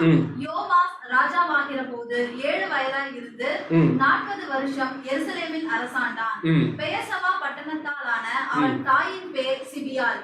ஆசாரியனாகிய யோய்தாவின் நாளெல்லாம் யோவாஸ் கர்த்தரின் பார்வைக்கு செம்மையானதை செய்தான். இப்போ இந்த 7 ராயல் ஃபெயிலியர்ஸ்ல இப்ப யார் உள்ள வந்திருக்காரு பாத்தீங்கன்னா யோவாஸ் வந்திருக்காரு. இப்ப நம்ம க்ளூ தேவனே கொடுக்குறாரு. 2ஆம் வசனத்துல என்ன சொல்றாருன்னா, ஆசாரியனாகிய யோய்தாவின் நாளெல்லாம் யோவாஸ் என்ன பண்ணாரு? கர்த்தரின் பார்வைக்கு செம்மையானதை செய்தாருன்னு என்ன அர்த்தம்? யோய்தா இருக்கிற வரைக்கும், எப்படி சவுல் உதாரணம் இருக்குன்னா, சாமுவேல் இருக்கிற வரைக்கும் சவுல் என்ன பர்ஃபெக்ட், சாமுவேல் இல்லாதப்போ அதே மாதிரிதான். ஏன்னா அவர் 7 வயசுல ராஜா, கிட்டத்தட்ட வசனம் சொல்லுது 40 வருஷம், தன்னுடைய 47வது வயசு வரைக்கும் ராஜாவா இருக்கிறாரு. ஓகேங்களா, இங்கேயும் 7 தான் வருதுங்கிறாரு, ஒன்றும் சொல்ல முடியாது. 47 வயசு வரைக்கும் இருக்காரு. இந்த 47 வயசுல வாழும்போது இவருடைய பின் நாட்கள், கடைசி நாட்கள் என்னதுன்னு பாத்தீங்கன்னா, இந்த யோய்தா அப்படிங்கிற ஒரு ராஜா என்ன இறந்துடுறாரு. சாரி, ஆசாரியன் இறந்துடுறாரு. அந்த ஆசாரியன் இறந்த பிறகு இவர் என்னெல்லாம் தப்பு பண்றாருன்னா, இவரே பைபிள் சர்டிபிகேட் கொடுக்குங்க பர்ஃபெக்ட்னு. இந்த யோவாஸ் ராஜா என்னெல்லாம் தப்பு பண்றாருன்னா, யோய்தா செத்தோன்னு திரும்ப யூதா தேசத்துல விக்கிரக ஆராதனை என்ன பண்றாருன்னா என்கரேஜ் பண்றாரு. அது மாத்திரம் இல்ல, ரொம்ப கொடுமையான விஷயம் என்னன்னா, வளர்த்துனவங்க பையனே கொன்ன அப்படி இருக்கும். இந்த யோய்தா அப்படிங்கிற பிரதான ஆசாரியன் தான் யோவாஸ் ராஜாவை வளர்த்துனது. தேவனுடைய திட்டத்தின்படி சண்டே கிளாஸ்ல இருந்து வந்திருக்காரு. நல்லா பெருசான உடனே சண்டே கிளாஸ் சொல்லி கொடுத்தவங்களுடைய ஃபேமிலியிலே ஒரு பெரிய தப்பு பண்ண அப்படி இருக்கும். கிட்டத்தட்ட அந்த மாதிரி தான் சொல்லி கொடுத்த இந்த பிரதான ஆசாரியனுடைய பையன் என்ன பண்றாருன்னா இந்த ராஜா கொலை பண்றாரு. இது வந்து 2வது பெரிய மிஸ்டேக். எல்லாமே தொடர்ந்து நீங்க வசனங்கள் வாசி பார்த்தீங்கன்னா இருக்கும். 3வது மிஸ்டேக் என்னன்னா, இவர் இப்படி பண்றது தப்புன்னு சொல்லி அன்னைக்கு இருந்த அநேக தீர்க்கதரிசிகள் வந்து சொன்னாங்க. சொன்ன எல்லா தீர்க்கதரிசிக்கும் கல்லடி.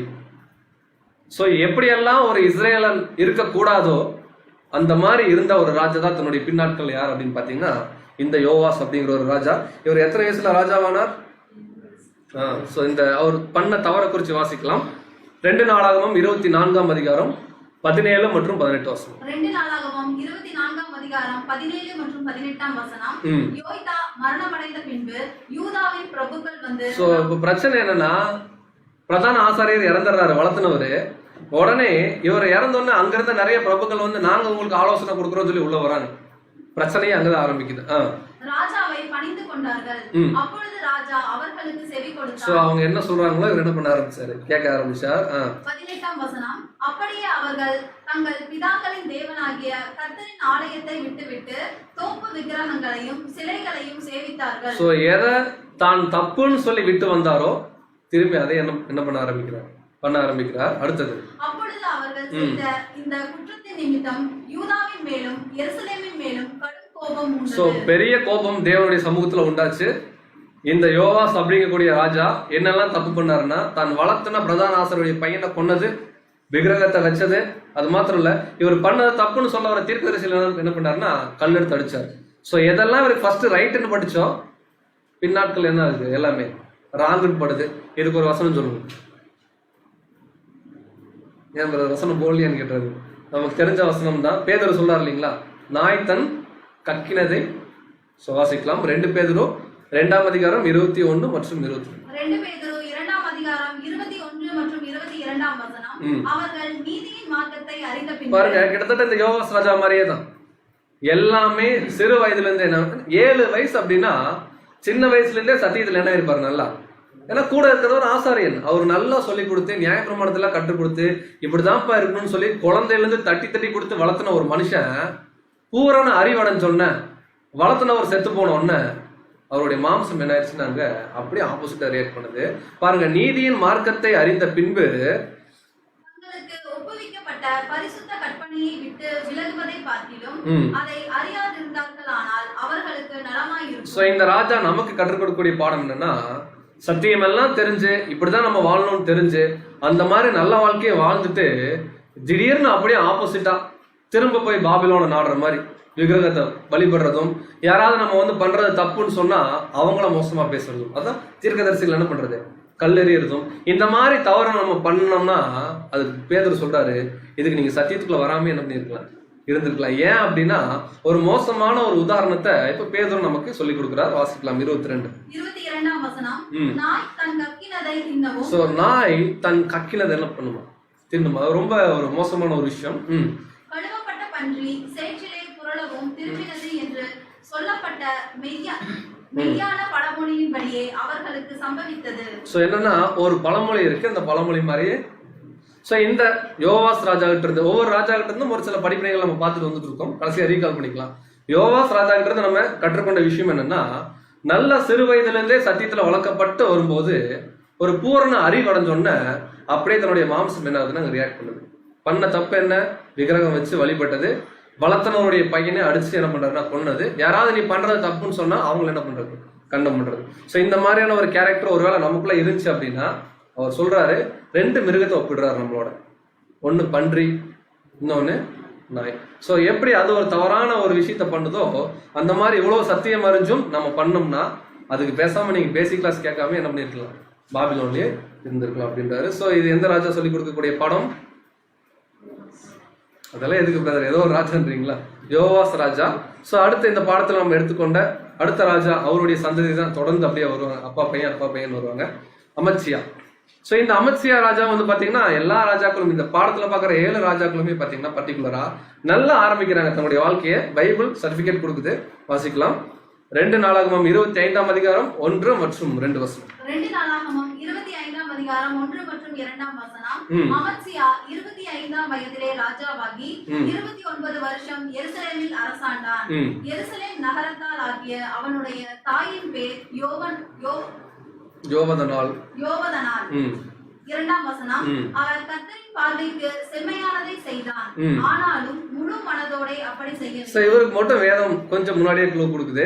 தேவனுக்கு பிரியமா தான் வாழ்ந்தாரு, இவ்வளவு வருஷம் அரசாண்டாரு. ராஜாவுடைய பேர் என்னங்க? அமத்சியா. ஞாபகம் வச்சுக்கீங்களா? அப்ப டெஸ்ட் பண்ணிக்கணும் இல்லைங்களா? முழு மனதோட என்ன பண்ணல? கர்த்தரை பின்பற்றல. என்ன பிரச்சனை? இவருடைய லைஃப்பை நீங்க ரீட் பண்ணி பாத்தீங்க அப்படின்னா, இவர் தேவனுக்கு உகந்த ஒரு மனுஷன், பயந்த ஒரு மனுஷனா இருந்தனால, ஏன்னா தெய்வ பயம் தான் யாருக்கு ரொம்ப முக்கியம்? ராஜாக்களுக்கு.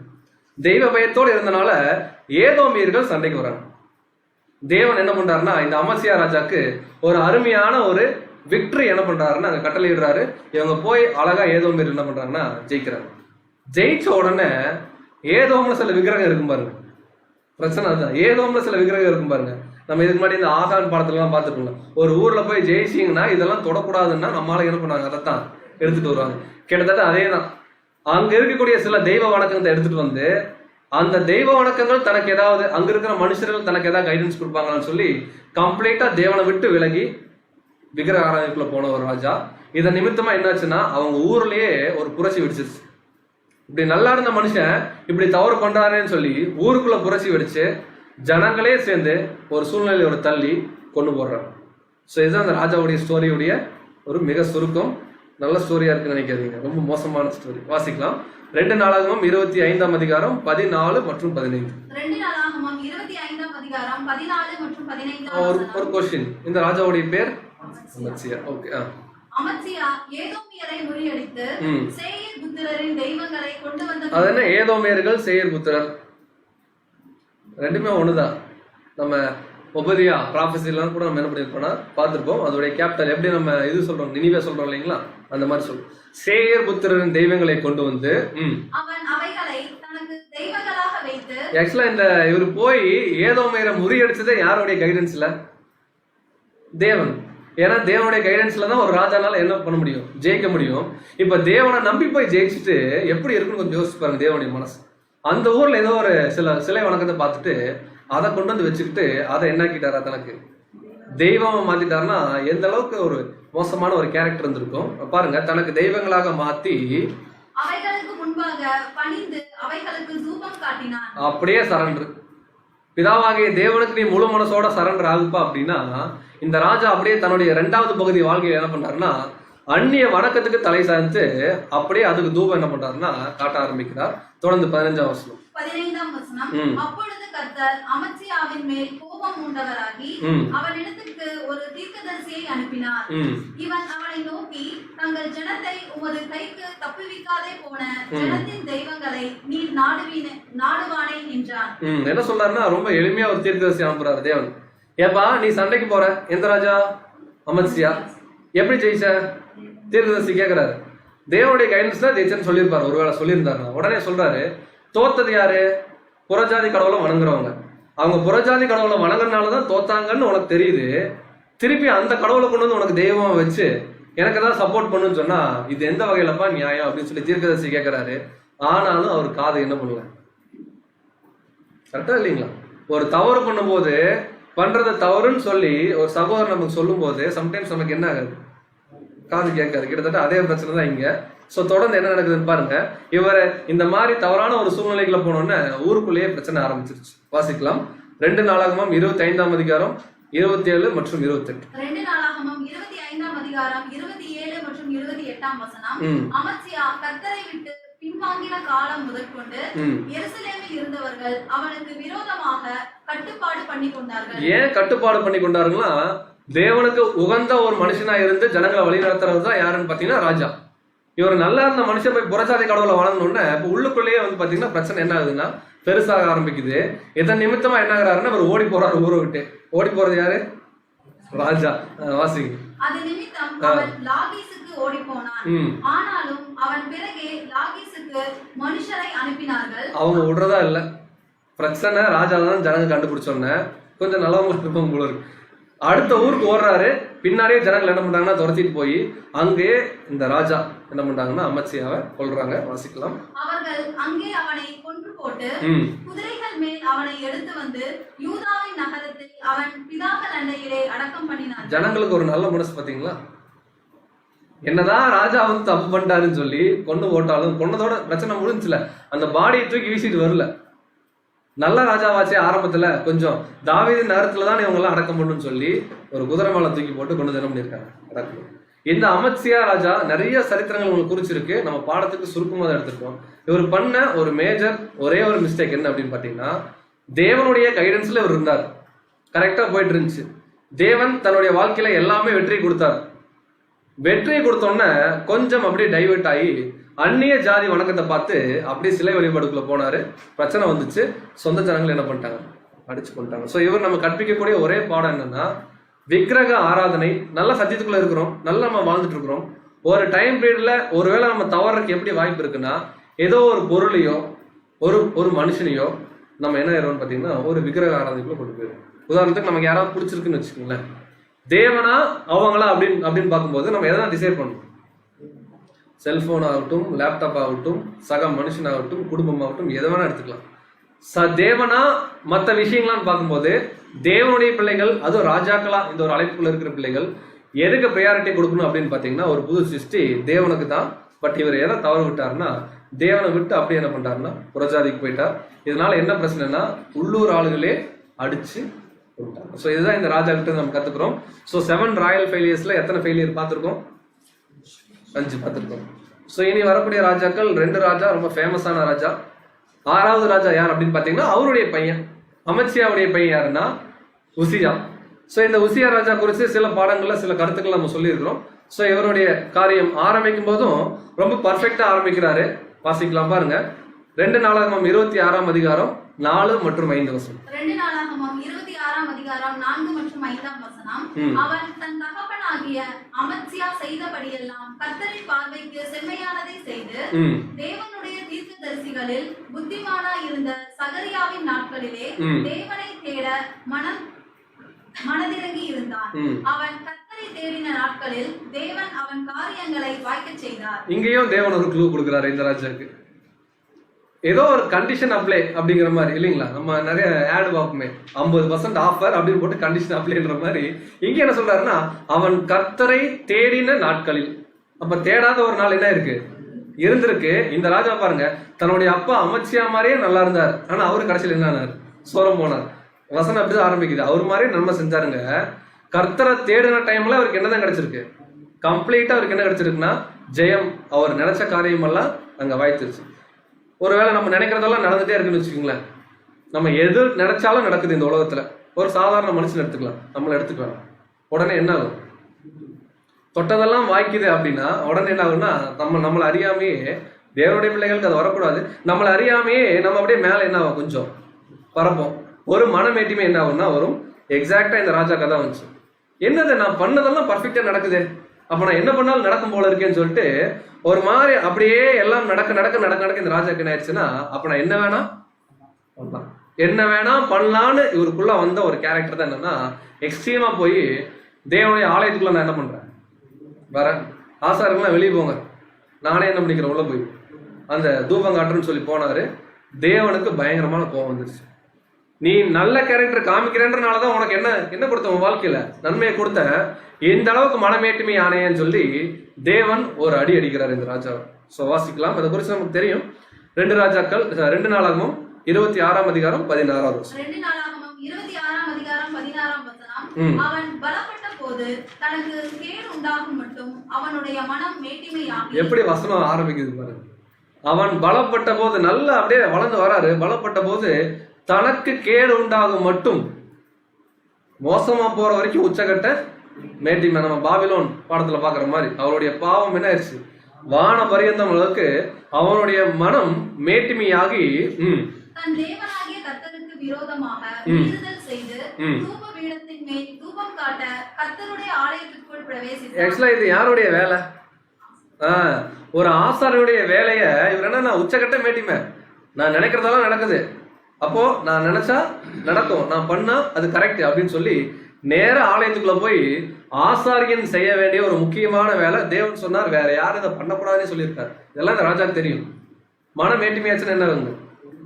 நமக்கே திடீர்னு ஒரு வேலை வரக்கூடாது, மேட்டிமை ஆயிடுச்சுன்னா கண் என்ன ஆகாது தெரியாது, காது என்ன ஆகாது. இந்த ஆவிக்குரிய நோயில பெரிய நோய் இதுதான். அதுவும் சொல்லக்கூடாதா? எல்லாத்துக்குமே காப்பிரைட்ஸ் வாங்கி வச்சிருக்காங்க.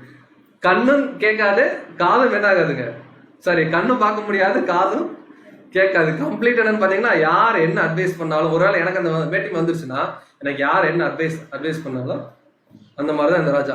நேரா போறாரு, தூபம் காட்டுறாரு, தேவன் பனிஷ்மெண்ட் கொடுக்குறாரு. ஒரு குஷ்டம் என்ன பண்றாருன்னா அங்க அவர் வாங்கிக்கிறாரு. வாசிக்கலாம். 2 நாளாகமம் 26ஆம் அதிகாரம் 19 மற்றும் 20. 2 நாளாகமம் 26ஆம் அதிகாரம் 19 மற்றும் 20ஆம் வசனம்.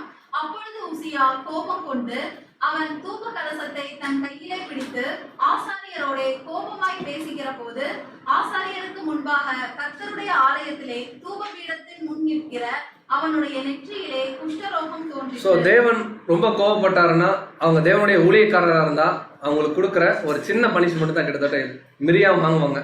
அந்த மாதிரிதான் அவர் என்ன பண்றாருன்னா, அவருடைய நெற்றியில ஒரு குஷ்டம் வருது. 20ஆம் வசனம். பிரதான ஆசாரியனாகிய அசரியாவும் சகல ஆசாரியரும் அவனை பார்க்கும் போது, இதோ அவன் தன் நெற்றியிலே குஷ்டரோகம் பிடித்தவன் என்று கண்டு அவனை தீவிரமாய் அங்கே இருந்து வெளிப்பட பண்ணினார்கள். கர்த்தர் தன்னை அடித்ததினால் அவன் தானும் வெளியே போக தீவிரப்பட்டான். என்னன்னா, தேவன் கிட்ட அடி வாங்கணும்னு இவர் என்ன பண்றாருன்னா வெளியே கிளம்புறாரு.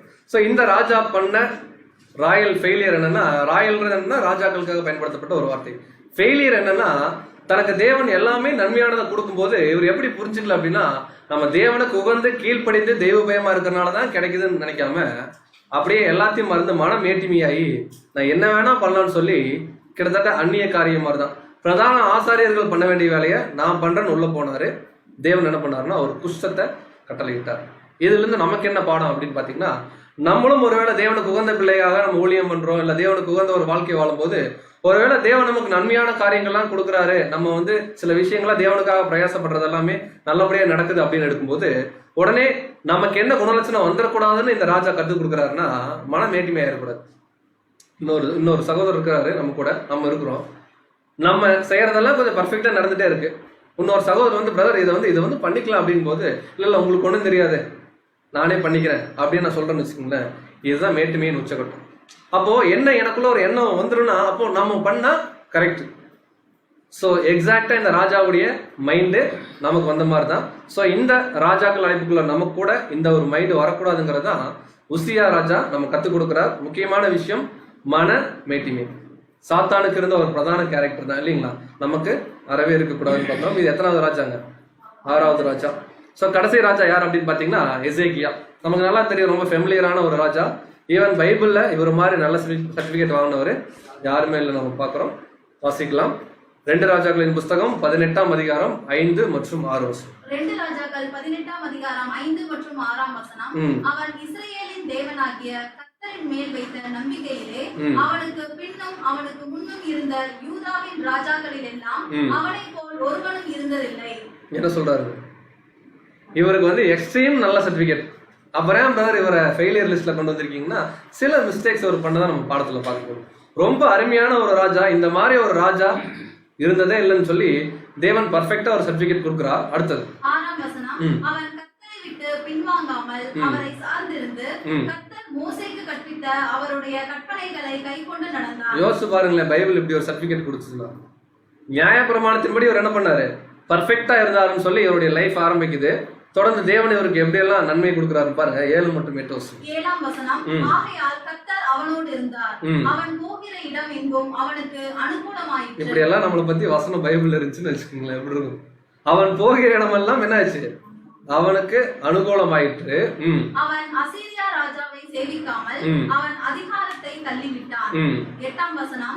அவன் பெலிஸ்தரை காசா மட்டும் அதன் எல்லைகள் பரியந்தமும் காவலாளர் காக்கிற கோபுரங்கள் தொடங்கி அரணான நகரங்கள் பரியந்தமும் முறியடித்தான். சோ இந்த எசேக்கியா ராஜாவுடைய காலத்துல ஒரு பெரிய ஒரு ஹிஸ்டரி நடந்திருக்கு. அசீரியர்கள் சண்டைக்கு வரும்போது ஒரு முறை என்ன பண்ணுவாருன்னா, தேவனுடைய ஆலயத்துல இருக்கிற என்ன பண்ணுவாரு, பனிமுட்டுகளை கொண்டு போய் கொடுத்து காம்ப்ரமைஸ் பண்ண பார்ப்பாரு. கடைசியா அவர் என்ன ரியலைஸ் பண்ணுவாருன்னா, பிரேயர் தான் தேவன் தான் சொல்லி தேவன் கிட்ட அவர் கெஞ்சி ஒரு பிரேயர் பண்ணுவாரு. அசீரியர்கள் தன்னுடைய அதான் 10 கோத்திரத்தை பிடிச்சிட்டு 2 கோத்திரத்தை பிடிக்க வரும்போது இவர் பண்ண ஜபத்து நிமித்தமா, ஏன்னா ஒசையா ஒரு டைம் பீரியட்ல இருப்பார் 10 கோத்திரத்துல. ஒசையா டைம்ல 10 கோத்திரம் கம்ப்ளீட்டா கேப்சர் ஆயிடும். இவர்கிட்ட வந்து அசீரியன் அட்டாக் பண்ணும்போது இவர் பிரேயர் பண்ண விஷயத்துல ஏசாயாங்க தீர்க்கதரிசனம் சொல்லிட்டு இருப்பார். தேவன் கொடுக்குற ஒரு கைடன்ஸ் என்னன்னா, ஒரே ஒரு தூதன் அனுப்புவாரு. காரணம் இவருடைய கேரக்டருக்காக. அந்த தூதன் வந்து 185,000 பேர் என்ன பண்ணுவாருன்னா பாளையத்துல அடிச்சு போடுவாரு. எந்த பிரச்சனையும் இருக்காது. இதுக்கப்புறம் இவரு நல்லா வாழ்ந்துட்டு இருப்பாரு. திடீர்னு இவருக்கு என்ன ஆயிருன்னா ஒரு வியாதி வந்துடும். இவரை குறிச்சு நம்ம படிச்சிருக்கோம். தேவன் என்ன பண்ணுவாருன்னா அத்தி போல அடையவருக்கு 10 போட்டு 15 வருஷம் திரும்பி வாழ்க்கை என்ன பண்ணுவாரு, எக்ஸ்டெண்ட் பண்ணி கொடுப்பாரு. இது வரைக்கும் பர்ஃபெக்டா இருந்த மனுஷன் எல்லாம் ரெடி ஆன உடனே தேவன் பண்ண எல்லா ஃபேவரையும் என்ன பண்ணிடுவாரு தெரியுங்களா, மறந்துடுவாங்க. பாபிலோன்ல இருந்து சில ராஜாக்கள் சில பேர் வருவாங்க எசேக்கியா பார்க்க. ஏன்னா பாபிலோன் ஒன்றும் பெருசு ஆகல அந்த டைம்ல.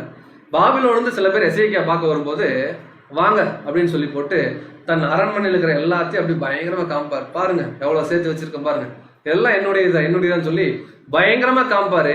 இதுக்கெல்லாம் காரணம் எங்க தேவன் சொல்லி ஒரு வார்த்தை கூட அந்த தேவனை பத்தி சொல்ல மாட்டார். பிரச்சனை இவர்கிட்ட எங்க நெகட்டிவா மாறுதுன்னா, எல்லா நன்மையும் தேவன்கிட்ட வாங்கிட்டு பின்னாடி வர்றவங்களுக்கு இது எல்லாமே எங்க தேவன் கொடுத்ததுங்கன்னு சொல்ல மனசு வராம தேவனுடைய சமூகன்ற வார்த்தையை உச்சரிக்காம அந்த அளவுக்கு உச்சகட்ட ஒரு மனசு என்னன்னா மேட்டிமைக்குள்ள போயிடும். ஸோ வாசிக்கலாம் பாருங்க. 2 நாளாகமம் 32ஆம் அதிகாரம் 25வது வசனம். 2 நாளாகமம் 32ஆம் அதிகாரம் 25ஆம் வசனம். எசேக்கியா தனக்கு செய்யப்பட்ட உபகாரத்துக்கு தக்கதாய் நடவாமல் மனமேட்டிமையானான். அப்ப ராஜாக்களுக்கே பிரதான கேரக்டர் என்னவா மாறி போச்சு. தெய்வ பயம் இருக்கணும்னு ஆரம்பிச்சோம். இப்ப கடைசியா பார்த்த ராஜாவாகட்டும் இவராகட்டும் என்ன ஆகிறாங்கன்னா, தேவன் செஞ்ச எல்லா நன்மையும் என்ன பண்ணல, அதுக்கு தகுந்த மாதிரி லைஃப் லீட் பண்ணாம மனமேட்டுமை ஆகுறாங்க. அடுத்தது ஆகையால் அவன் மேலும் யூதாவின் மேலும் எருசலேமின் மேலும் கடும் கோபம் உண்டது. சோ கடும் கோபம் யார் சமூகத்தில் உண்டாதுன்னா தேவனுடைய சமூகத்துல. உடனே தேவன் என்ன பண்றாருன்னா இதுக்குண்டான ஒரு பனிஷ்மெண்ட்டை கொடுக்குறார். தேவன் தீர்க்கதரிசனமாவே இங்க சொல்லிடுறார். என்ன நடந்துச்சுங்கிறத மட்டும் வாசிக்கலாம். 2 ராஜாக்கள் 20ஆம் அதிகாரம் 13வது வசனம். 2 ராஜாக்கள் 20ஆம் அதிகாரம் 13ஆம் வசனம். எசேக்கியா அவர்களை அங்கீகரித்து பின்பு அவர்களுக்கு தன் பொக்கிஷசாலை அனைத்தையும். இதனுடைய பின்னணி நான் முன்னாடி சொன்னேன் இல்லைங்களா, பாபிலோன்ல இருந்து சில நபர்கள் வருவாங்க. இவங்களுக்கு என்ன பண்ணாங்கன்னா ஃபர்ஸ்ட் அவங்கள ரெகக்னைஸ் பண்றாரு. ரெகக்னைஸ் பண்ணி தன்னுடைய அரண்மனைக்கு என்ன பண்றாருன்னா கூட்டிட்டு போறார். அப்ப நடக்கிற ஒரு விஷயம், அவர்களை அங்கீகரித்து வாசிங் சிஸ்டர். பின்பு எசேக்கியா அவர்களை அங்கீகரித்து பின்பு அவர்களுக்கு தன் பொக்கிஷசாலை அனைத்தையும் வெள்ளியையும் பொன்னையும் கந்த வர்க்கங்களையும் நல்ல பரிமள தைலத்தையும் தன் ஆயுத சாலை அனைத்தையும் தன் பொக்கிஷசாலைகளில் உள்ள எல்லாவற்றையும் காண்பித்தான். தன் அரண்மனையிலும் தன் ராஜ்யத்தின் எங்கும் எசேக்கியா அவர்களுக்கு காண்பியாத பொருள் ஒன்றும் இல்லை. எப்படி இருந்திருக்கும் யோசிச்சு பாருங்களேன். இப்போ நம்ம வீட்டுக்குள்ள வந்த மாதிரி தான் பாருங்க. இந்த மரம் அந்த ஊர்ல வாங்கினதுங்க, இந்த சுவிட்ச் அங்க வாங்கினதுங்க, இந்த சேரு அங்க வாங்கினதுன்னு சொல்லி காண்பிக்காத பொருள் ஒன்றுமே இல்லை, எல்லாத்தையும் காமிக்கிறாரு. இதுக்கெல்லாம் காரணமான தேவன் என்ன பண்றாருன்னா ஒரு செகண்ட் மறந்துறாரு. ஆக்சுவலா தேவனே இந்த பாபிலோன்ல இருந்து ஆளை எதுக்கு அனுப்பிச்சாங்கன்னா எசேக்கியாவை டெஸ்ட் பண்ணதான். இவர் இன்னும் தேவனுக்கு உகந்த மனுஷனா இருக்காரா இல்ல மனம் மேட்டிமை ஆயிடுச்சு அப்படின்னு இதை தேவனே சொல்றாரு பாருங்க. 2 நாளாகமம் 32ஆம் அதிகாரம் 31வது வசனம். 2 நாளாகமம் 32ஆம் அதிகாரம் 31ஆம் வசனம். ஆகிலும் பாபிலோன் பிரபுக்களின் ஸ்தானாதிபதிகள் தேசத்திலே நடந்த அற்புதத்தை கேட்க அவனிடத்திற்கு அனுப்பப்பட்ட விஷயத்தில் அவன் இருதயத்தில் உண்டான எல்லாவற்றையும் அறியும்படி அவனை சோதிக்கிறதற்காக தேவன் அவனை கைவிட்டார். சோ கம்ப்ளீட்டா என்ன பண்றாருன்னா தேவன் கைவிடுறார். தேவன் இதுக்கப்புறம் தீர்க்கதரிசனமாவே என்ன சொல்லுவாங்கன்னா, பாபிலோன்ல இருந்து வந்தவங்களுக்கு தானே எல்லா மகிமையும் காமிச்சேன், பொன் பொருள் எல்லாம். இன்னும் கொஞ்ச நாள்ல அவங்க வந்து இந்த பொன் பொருள் என்ன பண்ணுவாங்க, யூதால இருந்து எடுத்துட்டு போவாங்கன்னு அங்க ஒரு ப்ராஃபஸியா தேவன் என்ன பண்றாருன்னா டிக்ளேர் பண்றார். சோ இங்கேயும் இந்த ராஜாக்கு வரக்கூடாத ஒரு மை வருது. என்னன்னு பாத்தீங்கன்னா மேட்டிமையான எண்ணம். எல்லாத்தையும் சம்பாதிச்சோன்னா இது எல்லாமே நான் தான், அங்க தேவனை பத்தியே சொல்லணும்னு என்ன அர்த்தம்னா எல்லாமே என்னுடைய ராஜ்யபாரத்துல தான் அப்படிங்கிறத கிளியரா என்ன பண்றாருன்னா டிக்ளேர் பண்றார். ஸோ 7 ராஜாக்களையும் பார்த்துட்டோம். யாரெல்லாம் பார்த்தோன்றத பார்க்கலாம். இந்த 7 ராஜாக்களுக்கும் ஒரு பேஸ் ஒருத்தர் இருந்தாரு. அவர்னாலதான் இவங்க 7 பேருமே. பேஸ் யாருங்க? தாவீது. ஆனா தாவீதோட விஷயம் நீங்க கவனிச்சு பார்க்கும்போது இந்த 7 ராஜாக்கள் மாதிரி கிடையாது. தாவீது எடுக்காத ரோலே கிடையாது பைபிள்ல, தெரியுங்களா? ஒரு சாதாரண நமக்கு புரியற மாதிரி சொல்லணும்னா, சாதாரண நம்ம பிளாட்ஃபார்ம்ல இருக்கும்னு சொல்லுவோம் பாருங்க, அங்க ஆரம்பிச்சு ஒரு மிகப்பெரிய ஒரு சீஃப் மினிஸ்டர் ரேஞ்ச் வரைக்கும் எல்லா ரோலையும் தாவீது ஏற்றுக்கொண்டார். எல்லா இடங்களையும் இடறினார். சில இடத்துல நம்ம வசனம் வாசிக்கிறோம், ஆனா எங்கேயுமே தேவனுடைய இருதயத்துக்கு ஏற்ற மனுஷன்ற அந்த ஒரு விஷயத்த அவர் இல்லை. தப்பு பண்ணார், ஓப்பனா சொன்னார், நான் தப்பு பண்ணிட்டேன். எல்லாத்துக்குமே தேவன் சொல்றார், நீ லக்கம் பார்த்துட்ட, உனக்கு என்ன வேணும், பஞ்சம் வேணுமா, கொள்ளை நோய் வேணுமா, லிஸ்ட் போடும்போது மனுஷர் கையில அடி வாங்குறது பார்க்கலும் தேவனே நீங்க அடிச்சிருங்க 5 அடி நான் என்ன பண்ணிக்கிறேன். அந்த அளவுக்கு ரொம்ப வெளிப்படையான ஒரு மனுஷனா இருந்து பின்னாடி இயேசு கிறிஸ்துவோட வம்சத்தை பத்தி சொல்லும்போது கூட தாவீது தான் தேவன் என்ன பண்றாருன்னா ரெஃபர் பண்றாரு. அந்த அளவுக்கு உண்மையா இருந்த தாவீது ராஜா அவரு முன்னாடி தீர்க்கதரிசனத்தை சொன்னார் இல்லைங்களா, தெய்வ பயம் தான் ஒரு ராஜாக்கு முக்கியம், ஆனா என் சந்ததியில இந்த மாதிரி வருமானு எனக்கு தெரியல, ஆனா அது ரொம்ப முக்கியம்னு அவர் சொன்ன மாதிரியே எல்லா ராஜாக்களுமே உண்மையாலுமே நல்ல ராஜாக்கள் தான், அவங்கள நம்ம தப்பு சொல்ற ஒண்ணுமே இல்லை. ஆனாலும் ஏதோ ஒரு டைம்ல தேவனுக்கு பிரியமில்லாத ஒரு காரியத்தில் என்ன பண்ணிட்டாங்கன்னா போயிட்டாங்க. ஸோ அந்த 7 ராஜாக்கள் யார் யாருன்னு ஃபர்ஸ்ட் சாலமோன். சாலமோன் நமக்கு என்ன ஒரு எச்சரிப்பு கொடுக்குறாரு, ஒரு வரியில சொல்லிடு. உலகத்துல பொருள் சம்பாதிக்கிறதும் அநேக திருமணம் பண்றதும், சொல்ல போனா கிறிஸ்துவுக்கு மாத்திரம் உகந்தவங்களா இருக்கணும், சாத்தானுக்கும் நம்ம இசைந்து போனோம் அப்படின்னா ரொம்ப மோசமாயிரும். இப்படி பண்ணா கட்டாயம் பின்னாடி ஒரு ஃபெயிலியர் லிஸ்ட்ல யாரும் வருவோம். நம்ம அடிக்கடி யூதாசெல்லாம் சொல்றோம் பாருங்க, எத்தனை மெமோரியல்ல யூதாசை போட்டு என்ன பண்ணியிருக்கிறோம், அந்த லிஸ்ட்ல யாரும் வந்துடக்கூடாது. ஸோ செகண்ட் ராஜா யார் அப்படின்னு பாத்தீங்கன்னா ஆசா. இவர் பண்ண மிஸ்டேக் என்ன, ஏன்னா இவர் தான் கொஞ்சம் மறந்துடும். என்ன பண்ணாருங்க, ஆரம்பிக்கும் போது சூப்பரா ஆரம்பிச்சாரு, விக்கிரகத்தெல்லாம் உடைச்சு போட்டாரு, அம்மா போஸ்டிங்ல, அதாவது விக்கிரகம் ஆராதனை இருக்காங்க போஸ்டிங்ல இருந்து இறக்குனாரு, எல்லாம் பண்ணாரு. பெரிய ராஜா சண்டைக்கு வரும்போது கூட இல்லைங்களா, எத்தியோப்பியர்கள் வராங்க, என்ன பண்ணாரு, தேவனுக்கு உகந்தனால ஜெயிச்சார்.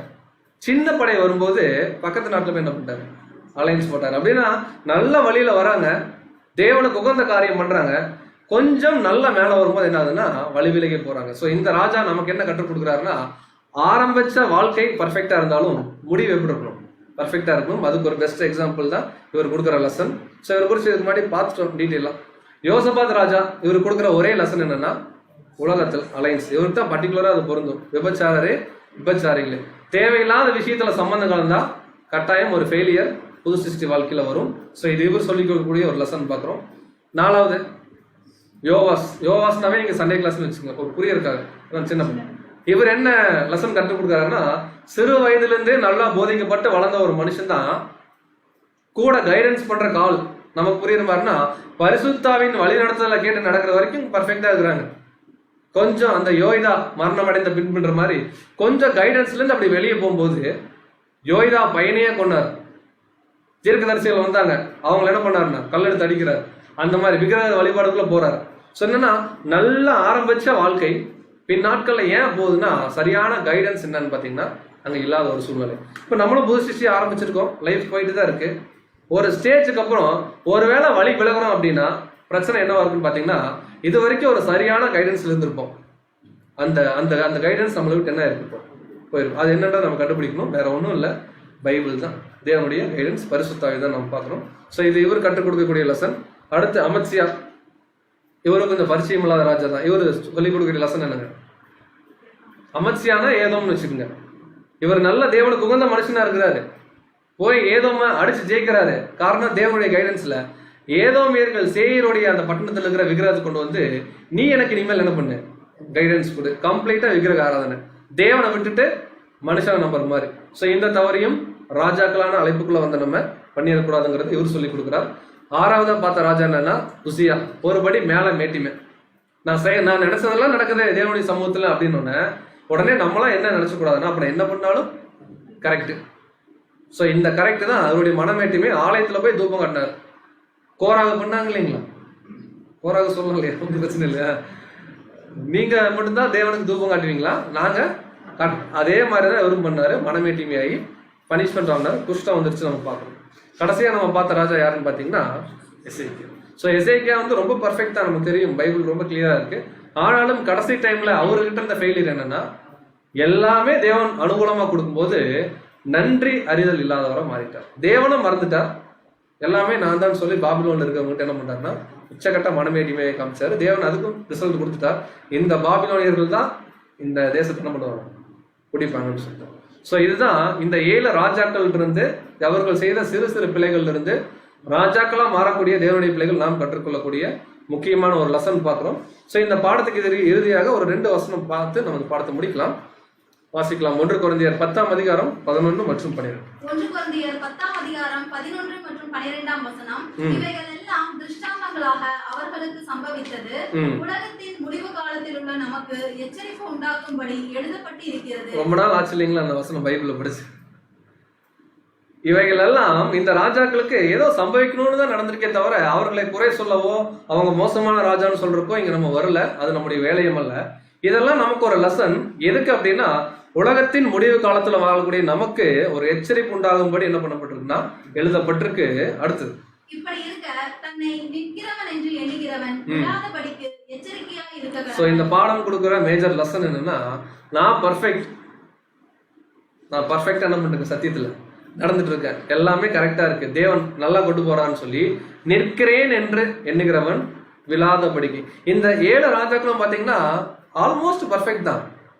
நிக்கிறேன்னு நினைச்சாங்க, டக்குனு மனமேட்டிமை ஆயிடுச்சு, என்ன ஆயிட்டாங்க, விழுந்துட்டாங்க.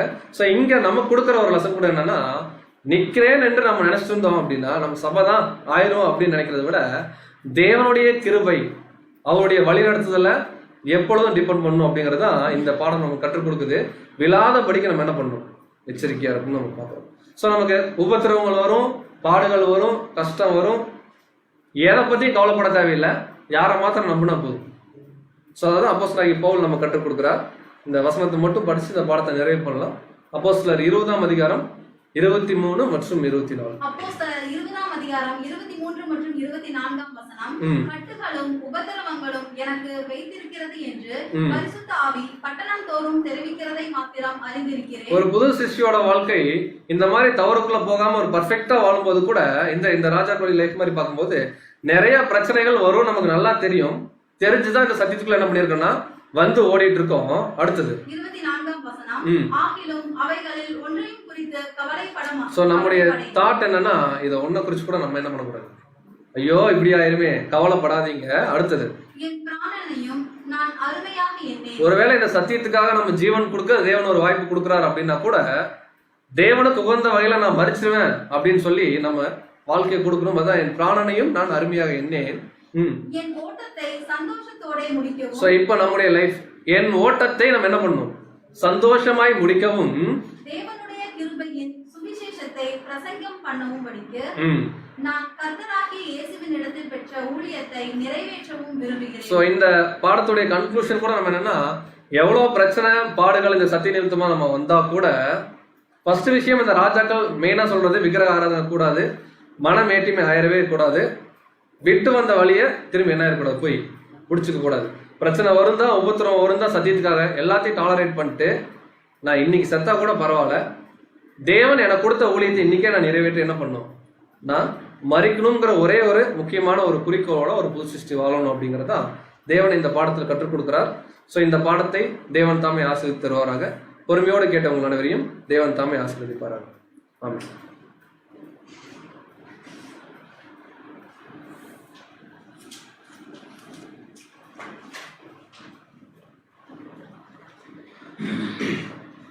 கிறிஸ்துவுக்குள் பிரியமுள்ள சகோதரர்களே, இன்றைய நாளில் கூட தேவனுடைய ஒரு பெரிதான கிருபையினாலே 7 ராஜவம்சத்தின் தவறுகள் அப்படிங்கிற தலைப்பு. சகோதரர் ராஜாக்கள் செஞ்ச தவறுகள் எல்லாத்தையும் என்ன சொன்னார்னா, அந்த தவறுகள் நிமித்தமாக அவங்க எப்படி அந்த ராஜாங்கிற ஒரு ஸ்தானத்திலிருந்து அவங்க தவறுனாங்க அப்படிங்கிறது எல்லாத்தையுமே பார்க்கணும். பொதுவாக இந்த பாடத்தில் நம்ம சகோதரன் மேற்கோள் காட்டி காமிச்ச விஷயமாகட்டும், தேவன் இந்த நாள் நமக்கு வெளிப்படுத்தின விஷயமாகட்டும், நம்ம புரிஞ்ச வேண்டிய விஷயம் என்னன்னு கேட்டிங்கன்னா, இன்னைக்கு நாம் ராஜாக்களாக அழைக்கப்பட்டிருக்கிறோம் இல்லைங்களா. ராஜாக்கள் அப்படிங்கும்போது இப்போ தவறுகள் எல்லாருமே தவறு செய்வாங்க. ஒரு தேசத்தில் பார்த்தீங்கன்னா, தேசத்தில் இருக்க ஒரு இருப்பாங்க நம்ம பார்க்குறோம். இஸ்ரேல் தேசத்தில் ஒரு 50 லட்சம் பேர் இருக்காங்கன்னு வச்சுக்கோங்க. 500 லட்சம் பேரும் தவறு செஞ்சுருப்பாங்க, கட்டாயம் தவறு செஞ்சுருப்பாங்க. மன்னிக்க முடியாதவர்கள் எவ்வளோ இருக்கலாம், மீறுதல் இருக்கலாம். ஆனால் ராஜாக்களுடைய தவறுகள் மாத்திரம் அங்கே யாருமே என்ன பண்ணிக்கிறது இல்லைங்க, அக்செப்ட் பண்ணிக்கிறது இல்லை. ஏன்? பொசிஷன் அந்த மாதிரி. பொதுவாக ஒரு வழி நடத்துகிற இடத்துல இருக்கிறவங்க தவறு செஞ்சால் அதை யாருமே என்ன பண்ண மாட்டாங்க, அக்செப்ட் பண்ணிக்க மாட்டாங்க. இந்த பாடத்தில் நம்ம கவனிக்கிற தேவன் நமக்கு வெளிப்படுத்துகிற விஷயம்னு கேட்டிங்கன்னா, இப்போ நாம் நம்ம ஒரு ஆளுகைக்கு வரப்போகிறோம், ஒரு ராஜரீக ஆளுகைக்கு நம்ம வரப்போகிறோம். ராஜாக்களாக தான் நம்ம அழைக்கப்பட்டிருக்கிறோம். இப்போ நமக்கு எப்படின்னா அந்த ராஜாக்குரிய ட்ரைனிங் அத்தனையும் கொடுக்கப்பட்டு இருக்குது இல்லைங்களா? இப்போ நாம் செய்யணும் என்ன செய்யணும் அப்படின்னு சொன்னால், இப்போ இங்கே சாலமோன் செஞ்ச தவிர நம்ம செஞ்சிடக்கூடாது. ஒவ்வொரு 7 ராஜாக்களையும் சகோதரர் கொடுத்தாங்க. ஒவ்வொருத்தரும் ஒவ்வொரு விதமான தவறு செஞ்சாங்க. ஒரே ராஜா திரும்ப திரும்ப அந்த தவறு கூட செஞ்சுருக்கிறாங்க. ஒரு ராஜா செஞ்ச தவிர அடுத்த ராஜா செஞ்சுருக்கிறாங்க. அப்போது இவர் ஒருவேளை அந்த ராஜாவை இவர் நல்லா கவனிச்சிருந்தா கூட இவர் அந்த தவறு வந்து என்ன பண்ணிருக்கலாம், அட்லீஸ்ட் அந்த தவறாவது பண்ணாமல் இருந்துக்கலாம். கரெக்டுங்களா? அப்போ அநேக சூழ்நிலைகள் என்ன ஆகுது அப்படின்னா தவறக்கூடிய விஷயங்கள் இருக்குது. இன்னும் சொல்ல போனால், ஏன் இந்த ராஜாக்கள் தவறு செஞ்சால் மாத்திரம் அதை ஒரு விஷயத்தை நம்ம ஏற்றுக்கவே முடியாத மாதிரி இருக்குது அப்படின்னு சொன்னால், நம்ம அநேக சூழ்நிலையில் பார்க்குறோம். பொதுவாக இஸ்ரேலுக்கு ராஜா கேட்கும்போது கூட தேவன் அதை ரொம்ப அந்த சாமியல் இடத்துல போயிட்டு எங்களுக்கும் ராஜாக்கள் வேணும் அப்படின்னு ஜனங்கள் கேட்கும்போது அவங்களாம் என்ன பண்ணாங்க அப்படின்னா, சாமியல் ரொம்ப வருத்தப்பட்டார். தேவனே, அவங்க ராஜாங்கிற ஸ்தானம் என்னன்னு தெரியாமல் எங்களுக்கும் ராஜாக்கள் வேணும், புரஜாதிகள் போல இவங்களும் கேட்குறாங்களே அப்படிங்கும்போது அவர் சாமியல் இடத்துல சொன்ன ஒரே விஷயம் என்னன்னா, அவங்க என்ன பண்ணல, உங்கள்கிட்ட அவங்க வந்து வெறுப்பு காட்டல, உனக்கும் ஜனங்களுக்கு இல்லை. தேவன் சொன்னார், என்னத்தான் என்ன பண்ணுறாங்க, தள்ளுறாங்க அப்படின்றாங்க. பின்ன என்னன்னா, அது என்னுடைய ஸ்தானம். இஸ்ரேல் தேசத்துக்கு ராஜா யார் அப்படின்னா அது தேவன். இப்போ தேவனுடைய ஸ்தானத்தை இப்போ இங்கே யாருக்கு கொடுக்குறாங்க அப்படின்னு சொன்னால், தேவன் யாருக்கு கொடுத்துருக்காங்க? முதல்ல சவுல் இடத்துல கொடுத்தார், அப்புறம் தாவீது இடத்துல கொடுத்தார், அப்புறம் சாலமோன் இடத்துல கொடுத்தார். இப்போ அங்கே தவறு செய்யும் பட்சத்தில் அது யார் தவறு செஞ்சதா நமக்கு கருதப்படுதுங்க? தாவீது தவறும் பட்சத்தில் அது அந்த தவறு யார் செய்யறதா அங்கே கருதப்படுது. இப்போ தேவன் எடுத்துக்கிற ரிஸ்க் எவ்வளோ பெரிய ரிஸ்க் புரியுதுங்களா? சரி, இப்போ நாம கிறிஸ்து இல்லைங்களா, ஒவ்வொரு புது சிருஷ்டிகளும் என்னவா இருக்கிறோம் அப்படின்னா கிறிஸ்துவா இருக்கு. இன்னைக்கு அவர் ராஜாவா 2ஆம் வரைக்கும் ராஜாதி ராஜா வந்துட்டார். இப்போ அந்த ராஜா கூட நாமளும் சேர்த்து ஒரு ஆலயக்கு போக போகிறோம் இல்லைங்களா? இப்போ ராஜாக்கள் அழைக்கப்பட்டிருக்கிறோம். இப்போ நாம் என்ன பண்ண போகிறோம்னா, நமக்குள்ள ஒரு கிறிஸ்து இருக்கிறார். இப்போ நாம் தவறு செஞ்சால் அது யார் தவறு செஞ்சதுக்கு அடையாளப்படுத்துது? அது கிறிஸ்து தவறு செய்ததுக்கு அடையாளமாக இருக்குது. இப்போ கார்த்திகேயன் அப்படிங்கிற ஒரு மனுஷன், ஒரு புது சிருஷ்டி தவறு செஞ்சால் அது யார் தவறு செஞ்சதுக்கு சமமாக இருக்குதுன்னா, இதெல்லாம் நம்ம தெரிஞ்சு கொண்டு நம்மளுடைய வாழ்க்கையில் நம்ம என்ன பண்ணணும்னா, வெறுமனே இந்த பாடங்கள் எல்லாம் நம்ம கேட்டுட்டு மாத்திரம் போகக்கூடாது. சரி, கேட்டுட்டு போகாமல் என்ன பண்ணலாம், ரெக்கார்ட் பண்ணிட்டு வச்சுக்கலாமா, லைக் பண்ணி ஷேர் பண்ணி சப்ஸ்கிரைப் பண்ணிக்கலாமா? என்ன பண்ணுறது? நம்முடைய வாழ்க்கையில் இப்படி ஓடுற சூழ்நிலை வரும்போது நம்ம கற்றுக்கொண்ட பாடத்தை நம்ம அப்ளை பண்ணிப்போம். எப்படி அப்ளை பண்ணுறதுங்க? இதுதான் எச்சரிப்பின் பாடமாக இருக்கும்போது, அந்த தவறு நடக்கும்போது ஐயோ இந்த மாதிரி தவறு நான் செய்யக்கூடாது, அதுக்கு தான் இது போன்ற படிப்பணிகள். படித்தவங்க தவறு பண்ணவே கூடாது. நீங்கள் படித்தவன் தானே அப்படின்ற கேள்வி வரும். சத்தியம் படித்தவர்கள் தானே. அப்போ சத்தியம் படித்தவர்கள் தவறு செஞ்சால் அது யாருமே என்ன பண்ண போகிறது இல்லைங்க, அது ஏற்றுக்கொள்றதே இல்லை. தேவன் எல்லோரையும் மன்னிச்சு ஏற்றுக்கொள்ளக்கூடிய மனப்பக்குவம் இருக்குது. இந்த ராஜாக்கள் எல்லாத்தையும் அவர் தேவன் என்ன பண்ணுறாருன்னா மன்னிப்பாங்க. ஆனால் ராஜாக்களுக்கு அப்படிங்கும்போது அவங்க இந்த வேலையே பயிரை மேயக்கூடாது அப்படிங்கிறது தான் நம்ம இந்த உலக பிரகாரமாக கூட சொல்கிற விஷயங்கள். அப்போ இவங்க பண்ணுற தவறுகள் எல்லாத்தையும் தேவன் என்ன பண்ணுறாரு அப்படின்னா அனுமதிச்சிருக்கிறார். எதுக்காக அனுமதிச்சார் அப்படின்னா, அவங்க வாழ்க்கையில் அனுமதிச்சதுக்கு சாலமோன் தவறினார்னா சாலமோனோட வாழ்க்கையில் தேவன் அதை ஏன் அனுமதிச்சார் அப்படின்னு சொன்னால், பின்னாடி வரக்கூடிய நமக்கு இதெல்லாம் ஒரு படிப்பணிகளாக இருக்குது.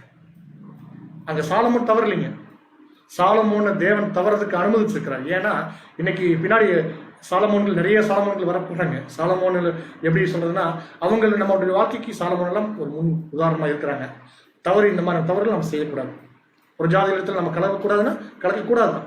இப்போ நீங்கள் உங்களுடைய எண்ணங்களில் உங்களுடைய சிந்தனையை நீங்கள் வச்சுக்கோங்க, எவ்வளவு தவறுகள் தேவன் செய்யக்கூடாதுன்னு சொன்னதை நம்ம செஞ்சுட்டு இருக்கிறோம். இந்த கேள்வி ஒவ்வொருத்தருக்குமே இந்த கேள்வி மற்றவங்களுக்கு பதில் கொடுக்கறதுக்காக அல்ல. நீங்கள் தனிப்பட்ட முறையில் உங்களுடைய சுய பரிசோதனை செஞ்சு பாருங்க. இது யாருக்கும் நீங்கள் சொல்ல வேண்டாம். தேவன் செய்யக்கூடாது சொல்லிட்டு இருக்கிறத நான் எத்தனை விஷயத்தை நான் என் வாழ்க்கையை செஞ்சுட்டு இருக்கிறேன். அப்படிங்கிறத நீங்கள் சிறிது பாருங்கள். இது தனிப்பட்ட உங்களுடைய சுய பரிசோதனை, உங்களுடைய ஆவிக்குரிய வாழ்க்கைக்கு ரொம்ப பிரயோஜனமாக இருக்கும். இது போன்ற சத்திய பாடங்கள் இன்னும் மென்மேலும் நம்முடைய வாழ்க்கையில் இந்த புது சிஸ்டத்துடைய வளர்ச்சிக்கு இது தேவையான ஒரு சத்திய பாடமாக இருக்கிறது கூட நம்ம நினைக்கிறோம். தூது கொடுத்த நம்முடைய அன்பு சகோதரருக்கு சபையின் சார்பாக நம் நன்றிகளையும் வாழ்த்துக்களையும் தெரிவித்துக் கொள்ளலாம். இந்த சத்தியத்தை வெளிப்படுத்தின பிதாவாகி தேவனுக்கு நம்முடைய ஆண்டவராக இயேசு கிறிஸ்து வழியாக நம் 1000 துதிசோத்திரங்களை எடுத்துக்கொள்வோம். இது போன்ற சத்திய பாடங்களை சகோதரர் தொடர்ந்து நமக்கு எடுத்துரைக்க தேவன் அவர் அதிகமாக எடுத்து பயன்படுத்த வேண்டுமாய் கூட இந்த வேலை நாம் அவரிடத்தில் நன்றிகளையும் வாழ்த்துக்களையும் தெரிவித்துக் கொள்கிறோம். இறைவன்களில் வாசி கேட்போம். மத்தேயு எழுதின சுவிசேஷம் 20ஆம் அதிகாரம் 12வது வசனம். பின்தொடர்வர்களாகிய இவர்கள் 1 மணி நேரம் மாத்திரம் வேலை செய்தார்கள். பகலின் கஷ்டத்தையும் வெயிலின் உஷ்ணத்தையும் சகித்த எங்களுக்கு இவர்களை சமமாக்கினீரே.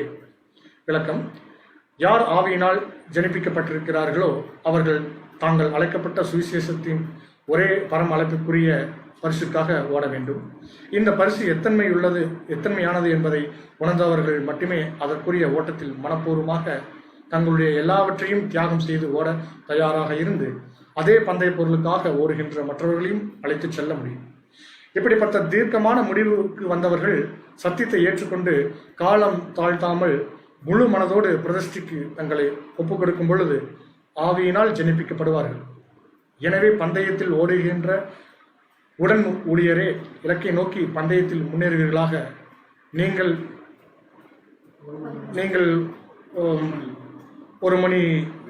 11ஆம் மணி வேளையில் வந்தவர்களாயினும் முன்பிருந்தே விசுவாசத்தில் இருப்பவர்களாயும் நாம் எல்லோரும் ஒரே விசுவாசத்திலே ஒரே கர்த்தரை சேவிக்கிறவர்கள், அவருடைய மரணத்துக்குள்ளாக்கும் ஒரே ஞானஸ்தானத்தில் இணைக்கப்பட்டவர்கள்.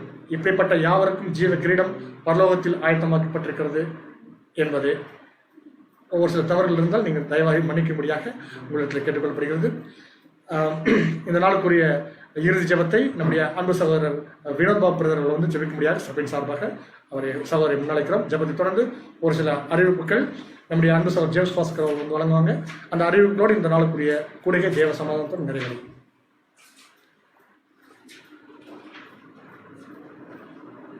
ஜெபம் செய்வோம். வானாதி வானங்களில் வீட்டிலிருந்து இந்த பூமியில் உள்ள மணமக்களாய்களை கண்ணோக்கி பார்த்து வழிநடத்துவதுதான் அன்பு நல்ல தகப்பனே. இதோ அப்பா, கடந்த நேரங்களிலும் கூட எங்கள் கண்ணை நீங்கள் போல பாதுகாத்து வழிநடத்தி ஒரு நாளையும் கிருபையாய் கூட்டி கொடுத்து பகல் முழுதும் எங்களை காத்து வழிநடத்தி இந்த ஒரு சாயங்கால வேளையிலும் நாங்கள் சகோதரமாக ஒன்று கூடி வந்து உமது வேதத்தில் உள்ள மேலான காரியங்களை நாங்கள் கவனிக்க நீ பாராட்டின கிருபிக்கும் அன்புக்காகவும் எங்கள் ஆண்டவராகிய இயேசு கிறிஸ்து மூலம் துதிகளையும் நன்றிகளையும் உயர்த்துக்கணும்ப்பா. இதப்பா, இந்த உலகத்திலே கோடான கோடி மக்களும் கல்விமான்களும் இருந்த போதும் கூட எங்களையும் நீர் இந்த உலகத்திலிருந்து உமது மிக பெரிதான கிருபையினாலே பிரித்து இன்றைய நாளிலும் கூட சகோதர வாயிலாக எங்களுடைய அழைப்பையும் அந்த அழைப்புக்குரிய ஒரு காரியத்தையும் எல்லாவற்றையும் நாங்கள் எப்படி பாதுகாத்து நடக்க வேண்டும் என்ற காரியம் கூட நீர் எங்களுக்கு தயவாய் போதித்து இந்த ஒரு மேலான சத்தியத்துக்காக கூட என் ஆண்டவராகிய இயேசு கிறிஸ்து மூலம் துதிகளையும் நன்றிகளையும் எடுத்துக்கொள்ளுப்பா. இந்த சத்திய பாடத்தை கேட்கிற பிள்ளைகளாக நாங்கள் அதை கேட்பது மாத்திரமல்லாமல் அதன்படி நடக்கலாமல் இருக்க தேவையான ஞானத்தையும் பரிசுத்தாவையும் வழங்கி அதிகமாக தந்து ஆசீர்வாதத்தை நடத்துமப்பா. இதப்பா, அனைதினமும் நாங்கள் கேட்கிற பாடத்தில் காலம் கடைசி என்பதை நாங்கள் நன்கு உணர்கிறோமப்பா. இந்த காலத்தை கேட்டுக்கொண்ட லட்சணையும் எங்களுடைய அழைப்பையும் நாங்கள் உறுதிப்படுத்திக் கொள்ளுமாக நீங்கள் ஓட்டத்தை ஓட தேவையான ஞானத்தையும் பரிசுத்தாவையும் வளர்த்து அதிகமாக தந்து ஆசீர்வாதத்தை வளர்த்தோப்பா. சபையில் இருக்கிற ஒவ்வொரு பிள்ளைகளுக்காகவும் கூட பார்த்து வைக்கிறோம்ப்பா. சகோதர அன்பும் ஐக்கியமும் எங்களுக்குள் அதிகமாக வளர நீதாமே எங்களுக்கு தேவையான பரிசுத்தாவையும் வளர்த்து அதிகமாக தந்து ஆசீர்வாதத்தை வளர்த்தும். சபையில் வியாதிப்பட்டுக்கிற ஒவ்வொரு சகோதரிகளும் பார்த்து வைக்கிறோம். அவர்களுக்கும் தேவையான சுகபல நன்மைகளை நீதாமே ஆசீர்வாதத்தை கொடுத்துருங்கப்பா. இதாப்பா, இந்த கூட்டம் துவக்கம் முதல் முடிவு வரைந்தும் உமது திவ்ய பிரசன்னம் இருந்து ஆசீர்வாதத்தை வழிநடத்துவது போல மீண்டுமாக உமது சமூகத்தில் நாங்கள் கூடி வர மட்டும் ஒரு பிரியாத நேசக்கரம் எங்களோடு இருந்து ஆசீர்வாதத்தை வழிநடத்த வேண்டுமாய் எங்கள் கர்த்தரும் அருமை இரட்சகமாக ஆண்டவராகிய இயேசு கிறிஸ்துவின் வெளியேறப்பட்ட நாமத்தில் இந்த ஒரு சிறிய மன்றாட்டை ஏறெடுக்கிறோம். எங்கள் நல்ல பிதாவே, ஆமென்.